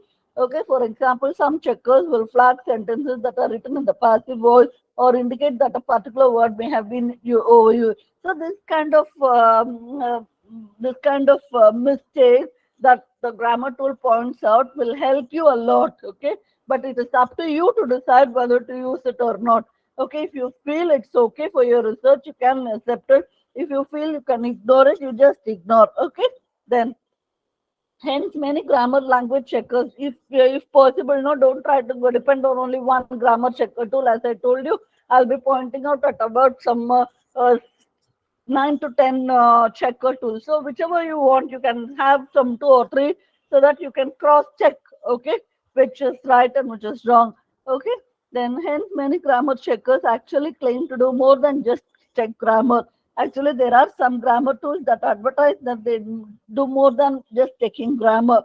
Okay, an important point to note that is that language checkers do not claim to teach grammar. They're only tool to bring out potential problems to the writer's attention. It is not going to teach you grammar. It is just going to point out the problems that you are facing when it comes to writing, so that you can attend to it and you can accept or ignore. Okay, so this is the work of the language checker tool. Okay, then see, online, what are the limitations when it comes to online language tools? See, like any other technology, online language tools do have certain limitations, and these are well accepted. Many people know the limitations behind the online language tools, and I have brought this for your attention. Okay, researchers have established that most call computer-assisted language learning programs use natural language processing with a focus on syntax and few address semantic, pragmatic, and contextual problems. Okay. Similarly, online language correction tools may also largely ignore the role of sentence construction, often regarding the differences between various constructions. You may want to put that sentence back to words, but the language checker tool will point out the passive form and say it is right. Okay, it is up to you to decide whether which one is right, whether it's active or passive. Okay, sometimes no, when it comes to paraphrasing, many of you would want to use it in a passive way to escape plagiarism. Okay, so that time this kind of grammar checker tools may not help you. Okay, then however, a researcher may want to write in passive form. As I told you, you may want to write it in passive form rather than writing in active. For example, in the method section. Okay, therefore, while some online language correction tools will warn the user about all occurrences of passive words, the decision whether to use the passive voice or not hinges on what the writer wants to do in that particular context. So it depends on you. If you feel that this use of passive voice is right for this particular section, you have to decide. Okay, rather than depending on the language checker tool blindly. Clear? Then another opinion of researchers is that erroneous sentences produced by language learners are quite hard to analyze structurally, even with the current state of the art online language correction tool. Hence, researchers who are in most need of language and grammar support may receive faulty feedback and suggestions from such tools. As I told you, it is not 100% foolproof. Okay, so you may give one meaning, and the grammar checker tool will point out a different meaning. And when you blindly depend on that, you will change it to that, and it will. Your supervisor may point out that there is a change of meaning in that particular sentence. So you have to be very careful when it comes to online language tools. Okay, so these are limitations. Then, what language learners should know? Reality check. See, language learners, researchers should mainly understand that the key to effective writing and speaking is only through extensive reading and listening. You have to first understand that if you need to write effectively and if you want to speak effectively, you need to extensively read and listen. Okay, you would be knowing of that LSRW skill. Okay, listening, speaking, reading, and writing. Why are they connected closely with each other? Only when you listen, you will be able to speak well. Only when you read, you will be able to write well. That is why it is LSRW skill. Listening leads to speaking, speaking leads to writing. Okay, and if you see people who read extensively, no, they will never make mistake when it comes to writing. They will have flawless language. Okay, it is because of their extensive knowledge and extensive reading of books. Okay, and in this context, I would like to point out something. When it comes to writing, no, people think that getting grammar books and working out on the grammar exercises will help them greatly in language improvement, but that is completely wrong process actually. See, reading grammar in isolation will never help. For example, if you are taking a grammar book and reading on preposition and just working on the preposition exercises, it is never going to help you, because unless and until you know where that particular preposition applies when it comes to a running sentence, this kind of working on the exercises is absolutely waste. Okay, so you should not depend on this kind of grammar books or the grammar exercises or anything. What you need to do is, according you need to take your subject book, or there are lots of literature books available like novels, short stories, and so on. Maybe the beginners can go through those books. Okay, can start with simple reading first and then go on for complex reading. Maybe they can go for Indian authors first and then go for foreign authors, because foreign authors, no, their language will be quite different from ours, which will be very difficult for us to understand. Maybe if we are an amateur learner, okay. So when we are very well advanced when it comes to reading, then we can go for any book. Okay, we will be able to understand. But for beginners, it is always best to go for Indian authors' books, and especially I would like to suggest Sudhamurthy's book. Very wonderful. Okay, if you go through Sudhamurthy's novels or books or whatever she has written, the language used to be very, very simple. Anybody can understand. Even when I give it to my child who is young to read, she will easily understand the language. Okay, so you can go for authors like that. Maybe if you are in the beginning stage, and then you can go for advanced level books. Okay, and side by side you need to read your subject books also, because there are wonderful authors who have written so well in the books. Okay, so it all depends on how well you improve your reading potential. Okay, then there is no magic way or shortcut towards achieving this. Definitely there is no magic way or shortcut. This kind of language tools will just help you, that's all, but you cannot depend on them fully. Okay, any tool would be only an assistant factor in the process, and the masters are actually the learners who can interpret what is right and what is wrong. Okay, the master is you, the learners. You only know your subject, and you only know which is right and which is wrong. Okay, then English is a language that gets its profound beauty through the minds of ardent readers, learners, researchers, and many examples can be seen through great novelists, poets, dramatists, and so on. Okay, the human brain is a valuable asset, and all these online tools have also been developed through such sprightly brains. So the kind of online tools would have also been developed by such intellectual brains. Okay, so our brain is such a valuable tool. We have the capacity to develop ourselves in a big extent as possible. Okay, so perfect writing is a result of continuous self-improvement. When you be practicing every day, when you be reading every day, at first you will find it very difficult to read, and you will also find very difficult to take through the habit every day. But if you are really very firm that you need to read a lot, and you need to prove yourself as a very good writer, very good researcher, then there is no magic way or shortcut. Only thing is you need to read a lot and you have to write a lot. Only then you can gain the mastery of language. Okay, then now I have come to the main part of my presentation, that is the most popular online tools for language correction.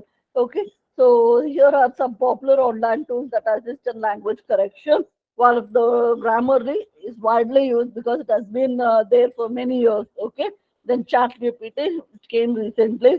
Then we have Hemingway Editor, Dupli Checker, Ginger.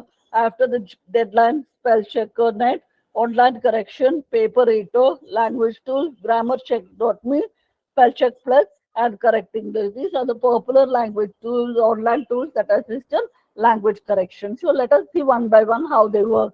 Okay, see, I have not subscribed to anything, or I have not paid anything. Well, I'll just give you a basic idea of what actually it is. You can go through, and if you feel that that particular language tool is good and it is worth paying, then you can proceed. Okay, I'm just giving you an idea of what all the tools available and how it works. Okay, then that too in the basic sense.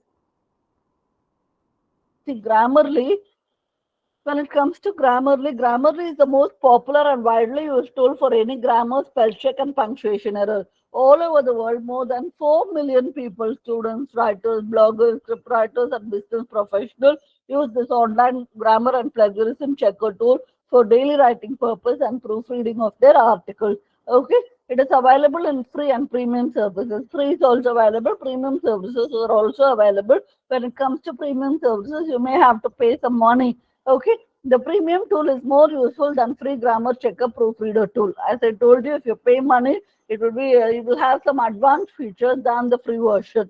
Okay, so for example, Grammarly Premium comes with plagiarism checker and provides vocabulary enhancement suggestions to improve writing.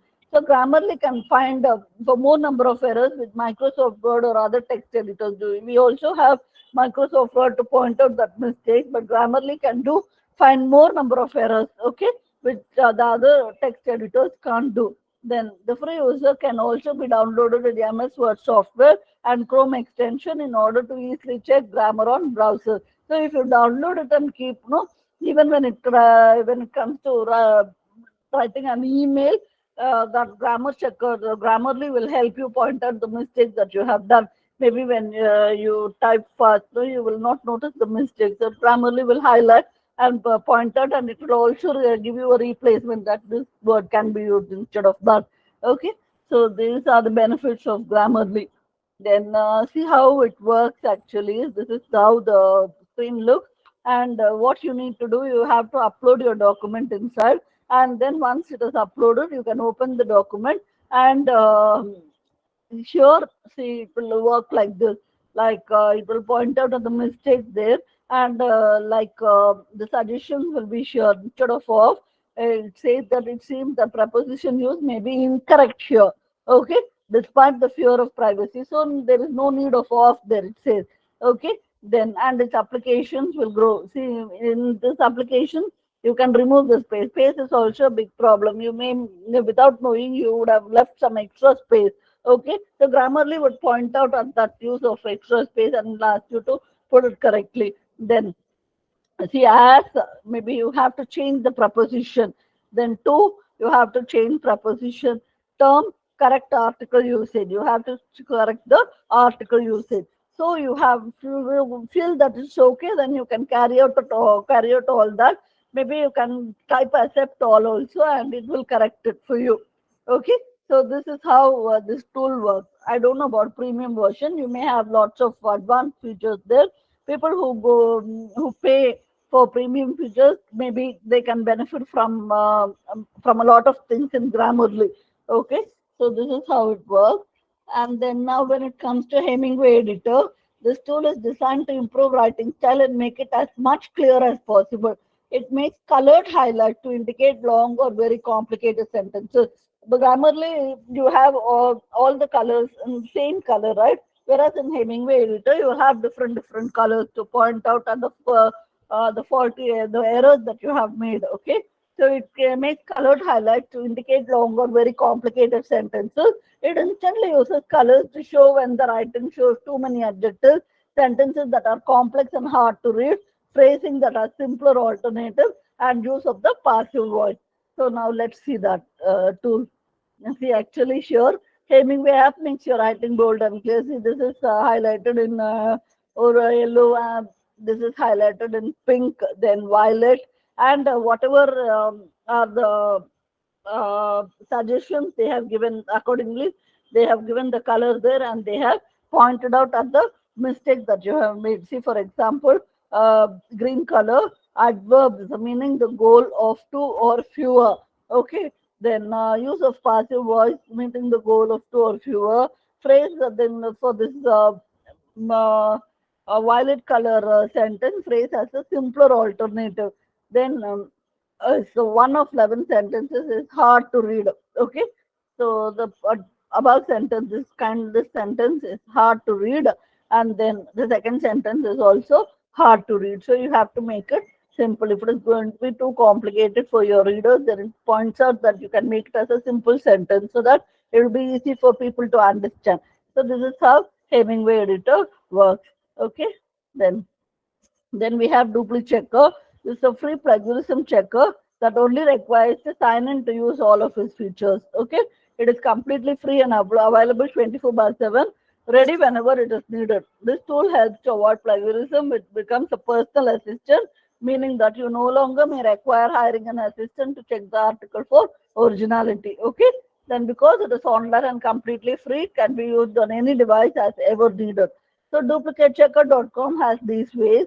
Copy and paste the text into the search box with a maximum of 1,000 words. You have a certain limit. Okay, you can only put 1,000 words per search because it is free, no? Then or upload document or text file using the choose file button. Either you can type, okay, copy paste, or you can upload the document or the text file using file button. Okay, let's see how duplicate checker works. See, this is how it is, and you have to choose the file, and from the Word document you have to upload and then it will point out at the spelling which is in red, and the grammar errors which are in blue. Okay, and it will also point out that the plagiarism, maybe the what is the plagiarism percentage, or it will highlight, okay, based on the search in the other documents. Okay, so this is how grammar checker works. And then Ginger, see, with this whole tool helps in correcting misplaced semicolon, comma, splices, or other punctuation errors. Especially Ginger can be used for punctuation errors, which researchers easily make in their work. Okay, thinking that it may not be noticed much, but you have to remember that this kind of punctuation errors will lead to uh, wrong understanding of the particular sentence or a paragraph. Okay, so this all-in-one communication tool cooperates with all devices. So one can be sure that any messages then have proper phrasing and impeccable grammar. If one needs to make sure emails, texts, and documents are perfect before sending them out into the world, feed the desired text into Ginger Page Premium. This also has a premium version, and its robust lineup of writing improvement features will do the rest. Okay. It is equipped with grammar checker to call out any spelling or syntax errors, a built-in dictionary to ensure proper word usage, a sentence rephrasing tool to find out alternate word of expression, and a translator that can convert your word into 50 different languages. So the speciality in Ginger is, unlike other tools, it has a translation feature also, where it can translate your words to 50 different languages. Okay, Ginger will even read your text back to you so that you can make sure it sounds as good as spoken aloud.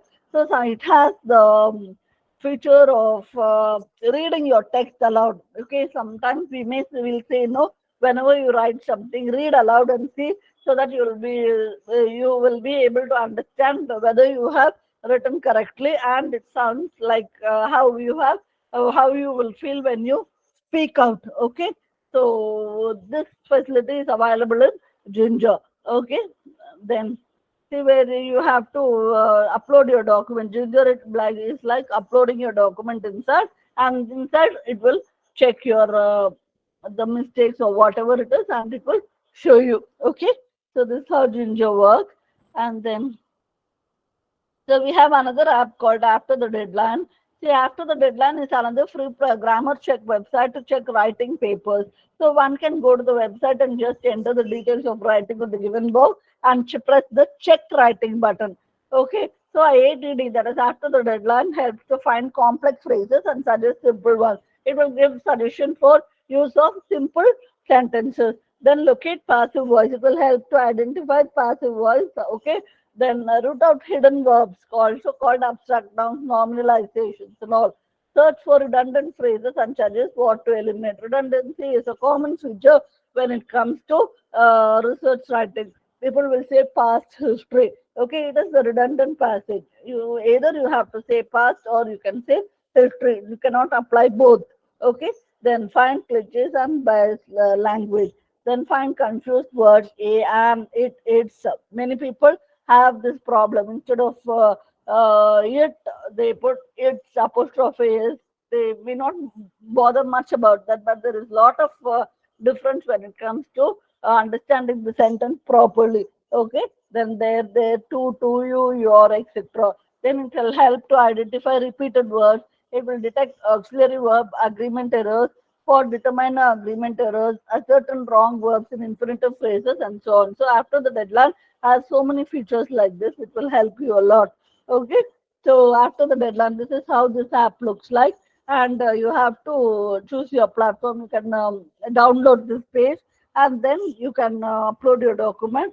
Once it is uploaded, it will help you identify the mistake that you have made. Okay, so this is how the app looks like. Then spellchecker.net. See, this app is available in American English, British English, and 24 other languages. Okay, it includes more than 1 lakh entries to enable users have the power to find more syntax errors, misused words, and punctuation errors. With this free spell checker and grammar checker, one can avoid simple and complex errors and create error-free text with confidence. Okay, then whether it is complete research paper or important business document, This tool can help avoid common mistakes, detect unnoticed errors, and help one become a better writer. Checking grammar and spelling are the last and most important steps to creating a well-crafted document. So once you complete your document entirely, you can go for spellchecker.net and you can upload your document and you can see what mistakes you have made, and it has so many features as pointed out, and it will help you identify the mistakes that you have made in your writing. Okay, then see, for example, this is how the app looks like. For example, in when you type fast, you may would have given the wrong spelling of however. So it highlights it, and it will show you where you have through basic check and advanced check. It will help you to write the correct spelling, and it has also other features. Okay, then. So online correction is a free grammar and punctuation checker and corrector to find mistakes as well as basic grammar and stylistic mistakes in English text. So this is how the app looks like, where see when you can cut your paragraph and you can paste it on the particular column, and it will point out the mistakes in various colors. Okay, then you can identify those and you can give the correct replacement. Okay, maybe it will help you to find the replacement also. Only when you go inside and see, you will be knowing more about this particular tool. Okay, then we have Paper Rater. The Paper Rater tool includes multiple options and check grammar and punctuation to the fullest. It provides in-depth analysis to help the student improve grammar and writing. Features include plagiarism detection, autograder, spelling and grammar check, style and word choice analysis, readability status statistics, title validation, and vocabulary builder tool. The premium version is also available. So what we're talking about is basic one, and we have premium version also in Paper Rater, which will help to identify a lot of other mistakes that you have made. Okay, Paper Rater has options to scan writing based on education level and the type of content submitted. For example, if it is going to be a university research paper, Paper Rater can assess your tool accordingly. And if you're a school going student for simple essay, it will rate your paper accordingly. It's like that. That is why it is called Paper Rater. Okay, then business report, blog post, academic essay, etc. According to your level, it will access your document and it will show you how to improve. Okay, then so this is how this tool is. So you have to upload your file or you can paste your text here, and it will help you identify the mistakes. Okay, so then. So language tool is another one. Language tool is an open source software for checking grammar, punctuation, and online proofreading for English, French, German, Dutch, Romanian, Polish, and other 20 other languages. It has the following features. So while we talk about the English language tools, there are some language correction tools like this language tool, which has options for many languages also. Okay, it has the following features: enhanced grammar, punctuation, and style checking, up to 40,000 characters per text field, suggestions to improve style and tone, detection of incorrect names and titles in email, detection of incorrect numbers, example IBAN and ISBN, add-in for Microsoft Word, add-on for Google Documents, user management. So all these facilities are available in language tool. Okay, so see here you need to type the sentence or you need to upload. He was very afraid of the consequences. It points out, says that you have it is weak adjective. Okay, consider replacing the phrase with a strong adjective. So how you can replace? He was terrified of the consequences. That way, it's a better word rather than saying very afraid. It points out saying that terrified can be used instead of very afraid, because very afraid is a weak adjective, whereas when you use terrified, it becomes a strong adjective, and it will also give a proper style to your language, your work. Okay, so this is how language tool works. Okay, so this is one thing. Then see grammarcheck.me. Grammarcheck.me is a free online grammar checker under web application that helps to check grammar, spelling, and writing style. It will improve writing by catching common grammatical, spelling, and syntax errors. So you can type your text here and you can check your text. It will help you to point out the mistakes that you have made. Okay, and you can correct it accordingly. Even now, I'm telling you, it's up to you whether to decide whether to accept or reject the correction. Okay, then Spell Checker Plus. See, Spell Checker Plus is another online tool for writing in English that identifies spelling errors and common grammatical problems. Spell Checker Plus Pro offers several advantages over the free version. So you have Spell Checker Plus, the basic version, and the Pro version also. So if you go for Pro version, you have several advantages over the free one. Okay. So when you say you have to type it and you have to check the text, it will point out. Okay. So this is how Spell Check Plus works. Okay. Then so Correct English. So Correct English is a browser tool and iOS Android app that helps easily correct writing mistakes by checking for contextual and spelling errors, word substitution, and it has 63,000 advanced grammar rules. 63,000 advanced grammar rules. That's important thing to point out. Other tools didn't have that kind of grammar rules, whereas this says 63,000 advanced grammar rules are available. It works on browser and an Apple Android device to help fine-tune resumes, emails, social media posts, and so on. So this kind of Correct English tool can be tried by my researchers, okay, along with the other ones. Then Correct English will help in significantly improving the quality and effectiveness of writing. It is a cloud-based software that provides with instruction and support needed to become more confident and skilled at writing. So this kind of tool will help you. Then see, when this is how the app looks like, you have to type your document and it will help point out of the mistakes. Okay, and you can correct it. It will give you a replacement accordingly, according to your wish. You can accept or reject. Okay, so this is how it works. Then Chat GPT is the last one because I don't know much about it. It is actually a multiple tool, like where it works on other features also. But when it comes to language correction, it is actually a powerful tool that can help you identify and correct grammar errors in your writing. By inputting your text into the chat box, you can easily check for mistakes and receive suggestions for correction. Here are the steps you can follow to use ChatGPT to check your writing for grammar errors. Copy and paste your text. So same like others, you need to copy and paste your text into the chat box. Ask ChatGPT to check grammar or correct grammar. Then allow ChatGPT to scan your text and identify any errors. Review the errors highlighted by ChatGPT and the suggested corrections. Make any necessary changes to your text based on the suggestions that the app has pointed out. Okay. So see, this is how you need to type your sentence below. See below, and you have it will maybe up on the top of the app. It will give the sentence again, and it will point out of the mistake. Maybe in this particular sentence was actually had a spelling mistake. It was like WSS. See, correct my spelling and grammar mistakes. His writing was, see, WSS was written, maybe typing error. Read, and I could read it easily. So it has pointed out that was is a mistake. Okay, and it has given the correct version in green. Okay, so this is how it works. Okay, then so the online tools are over. Now, I have some other suggestions for you, like editing and proofreading. See, when you begin to edit or proofread your text, start with larger problems such as clarity and structure.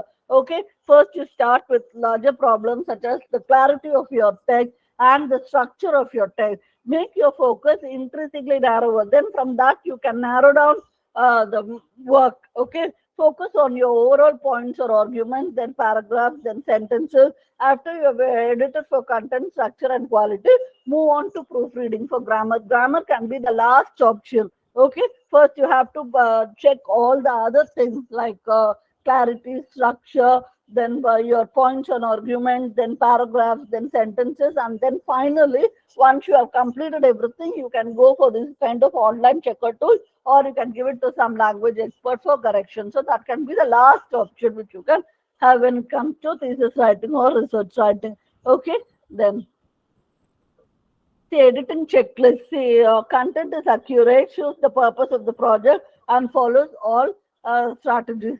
Title, you have to prepare a checklist. Okay, whether the content is accurate, shows the purpose of the project, whatever the project that you have decided to do, does it your writing should that. and whether it follows all the strategies. Okay, whether your title is enriching, informative, and engaging. Then whether your page is formatted according to the needs of the journal or your university demands or so on. Okay, then I have a thesis statement or main point to my writing. I have an introduction. I have a conclusion. I have transition between my paragraphs. I have covered all necessary points for my topic. All necessary information needed for my audience to understand my text is provided. All paragraphs have only one subject. All paragraphs are clear. I have eliminated unnecessary words. The tone of my writing matches the audience and subject. All sentences have one idea. Sentence length varies. Sentence meanings are clear. Sentences are active, not passive. All sources listed in the work cited or bibliography have been used in the text, and all others have been deleted. I read the text aloud to find awkward phrases. I edited the whole document. So this is the checklist that you have to prepare, and as you satisfy everything, you need to be ticking one by one so that you will have a complete satisfaction that you have done a perfect work. Okay, so checklist is very, very important when it comes to writing a research paper or the research PhD thesis or whatever it is. Okay, when you prepare a checklist, it will help you to go accordingly. Clear? Then what else? Proofreading checklist. See, when you proofread, read through the text looking for easy to find errors such as typos and correct them. First, find out the easily pointing out mistakes which can catch your eye. Okay, then focus on more specific errors. Take extra time to look for errors that you make frequently, such as comma mistakes. Okay, then check typos, fix spelling errors, paragraphs are indented correctly, industry standard stylistic guidelines have been followed, citations, line spacing, page numbering, title pages, etc. Verify that any names or strange spellings are accurate. Then check for sentence fragment. Then check for run-on. Check for subject and verbs agree. Word choice is accurate, especially on tricky pairs that a text editor may not catch. For example, I told you, no, it will only point out if it is a spelling mistake. If it gets this kind of word choice that you have made, no, this kind of tricky pairs like it only depends on you whether you can accept or reject. Okay, then check quotations for proper formatting. Check colons or semicolon. No comma errors. All final punctuations are correct. I have not overused ellipses or exclamation point. Reread any long or complex sentences or hidden grammar errors. I have read the text front to back and back to front to check for proofreading errors. I proofread the whole text. So this is proofreading checklist. Okay, which you have to write down, and as you finish everything, you have to be ticking whether you have done everything to your absolute satisfaction. Okay, then you can be absolutely satisfied that you have done good work when it comes to proofreading. Okay, then see tips for effective research writing. See, address arguments in one paragraph or throughout the body of the work, depending on the subject and length of the argument. Then argument should be presented in a coherent manner. Utilize transitional phrases to make the work flow cohesively, etc. Furthermore, however, similarly, this kind of words can be used extensively in your research. Okay, wherever the situation demands, you can use this kind of words because these are all research words, as people say. Okay, furthermore, however, similarly, so on. Then each point of argument should be supported by factual evidence gathered. Okay, then most of the work should be own argument, but each point should have few pieces of supporting evidence in the form of citations and quotes. That's why you have literature review. Okay, then balance own information, citations, and quotes rather than having all one type of information or another. So you need to learn to balance your own information, citation, quotes, etc., rather than having everything as one type. Okay, then great research works are built on existing information on topic. So actually, when it comes to research, it's already existing one, and you are making it more advanced. Okay. So most research works are assigned well in advance of deadline.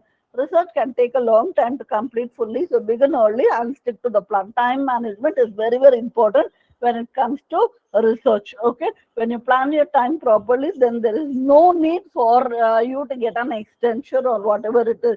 There is no need for it at all. You can submit your work on time provided you balance your time properly. then the length of research work will often be dictated by your teacher or professor. It should be proportional to the amount of research required. So you can have to go according to your supervisor's words, whatever they say, accordingly you have to follow. Okay.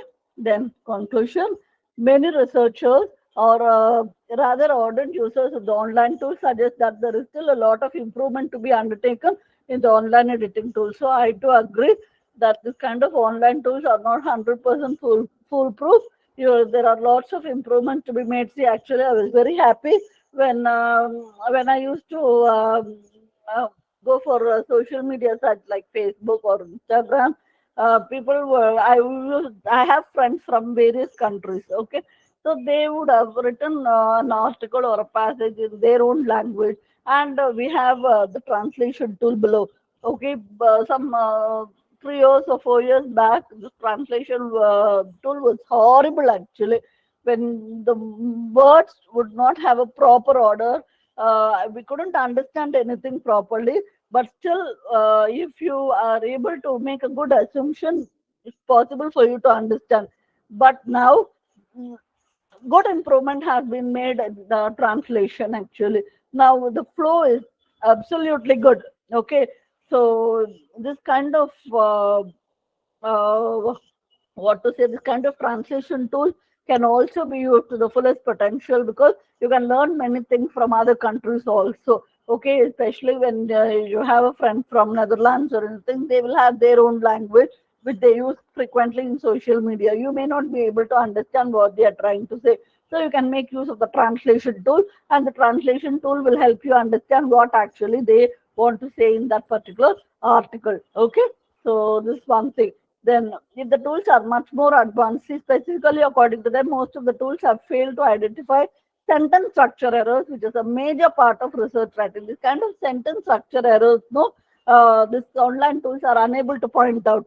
Okay, sentence structure errors is what is most needed, and we language experts do that only. Okay, when it comes to thesis or anything, we see the sentence structure errors. This kind of online tools will never be able to point out, and lots of work needs to be done for that. Okay, if the tools are much more advanced and good enough to identify what is actually needed, it will be of great help for all researchers alike.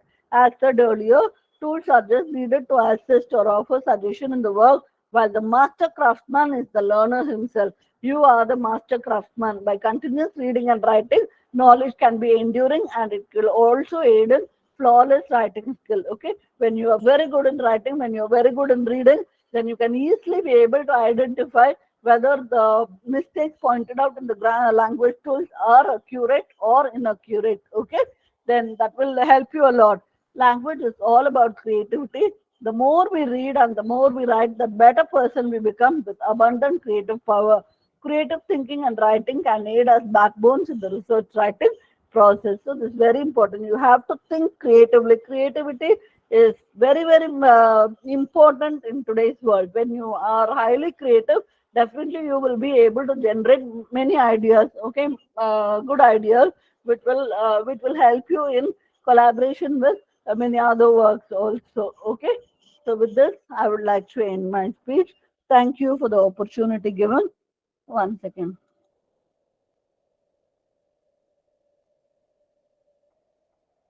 Okay, so the floor is open for questions now. If you have any questions, please do ask. I'll be happy to answer your questions. Excuse me, madam. Thank you for the nice session. I have a question actually. It's, Am I visible or audible at least? 1 second, please. 1 second.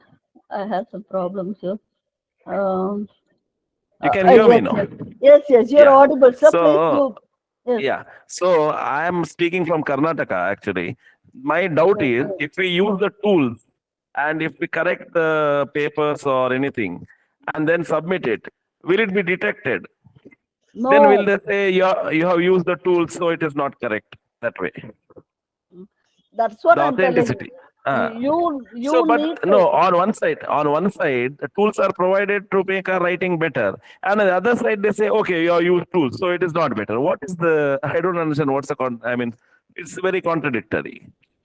See, actually, sir, when it comes to, as I told you, for the certain things, the language checker tools are very, very good actually. When it comes to punctuation errors, when it comes to the spelling errors, the language checker tools Okay. are very good. But when it comes to Okay. sentence structure errors, you cannot Okay. depend on the language tools completely. Okay, you know your subject better. Yes. Okay, so only you can decide whether the mistakes pointed out in the language checker tools, especially for sentence construction, is right No, or no. wrong. Okay. Yeah, but actually my question is not that. After I find out, if I use the suggestions given there, and if it is correct also, if there is a device to find out that I have used a tool, will the paper be accepted or rejected? They will say, Sir, okay, you have used I, a tool. That's okay. the problem. One side there is a tool, and if we use the tool, they'll say, okay, you have used the tool, so it is rejected. What's the? I don't understand that. That's the. Sir, you can use the tool only for your own benefit. Okay, you cannot Okay, okay, say okay, that I have used this tool and I have submitted. It's not like that. okay, okay, Okay, okay, okay, so you have to use the tool for your own benefit. Nobody is okay, okay, asking you to use the tool. Nobody is asking you to use the tool. You, out okay, of your own interest, you are using the tool to help you assist okay, in your language learning. Okay, okay. but it is Yes, up thank to you. you to decide whether the whatever the mistakes the language tools have pointed out is right or Hmm. wrong. That's what Okay, I've been telling you right from the beginning. There are certain okay. things will be very accurate when it comes to language tools, but there are many limitations. Yeah. Okay. Okay, thank you, thank you. Thank you, sir. Thank you. Good evening, ma'am. Yes, yes. I have only one concern. Like if I am using Grammarly or any software to check my Mm, paper, will my mm, plagiarism will increase? And another thing is that if suppose I am putting my full research paper and I am checking, mm. if suppose university is like they are doing the plagiarism check for thesis, right, before the submission. So in that case, the plagiarism percentage may increase, right? Mm. Will it get deposit in the repository? Okay, ma'am, I'll answer your question in a better way. See, actually, you will be working on your paper. Okay, you will be working on your paper. You will be sending it for plagiarism check first, and you will be knowing what all the sentences, what kind of sentences have been plagiarized. Okay, then accordingly you will paraphrase it. The next process is paraphrasing. Okay, yes or no? Okay, you will change the Yes. sentence or construction accordingly. Okay, and then finally you will send it for the language correction tool. Okay, the language correction tool is not going to point out of the sentence structure. Maybe if you have made any mistake in the sentence structure, it will point out. But when it comes to your own writing, and when if you feel it is right, definitely it is not going to point out the mistake, and it has nothing to do with plagiarism. See, this is actually a grammar checker tool. You are using it only to check spelling, grammar, punctuations, etc. Plagiarism is totally different. Okay, you have that plagiarism tool in certain correction tools itself. Like, for example, Grammarly has the plagiarism tool. Okay. So, and also I told you in the beginning, you have two kinds of voices, active voice and passive voice. Researchers will prefer only active voice, but you cannot be depending on active voice always. Sometimes you have to change it in the passive.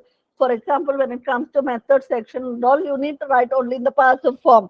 Okay. So this grammar tool will point out that use of passive voice is wrong and you have to use only the active. But it depends on you. If you feel that use of passive is right in that sense, you can proceed using that. Okay. So this is what I would like to suggest. Thank you so much, ma'am. Yes, yes, ma'am. Good evening, ma'am. Yes, ma'am. Ma'am, is there any chance that our content may be stolen by those apps? Actually, it is only you are using that. You are using it with your own login and password, right? Yes, How ma'am. the way how you are using social media, how you are depending on social media, WhatsApp or other tools. Only when you share it with somebody, there is chance of people misusing it. when you're going to use it for your in your own desktop or anything, I don't think there's a chance of other people misuse it unless and until you open and show it to them. Thank you, ma'am. I have another question. This is not about the grammar checker tools.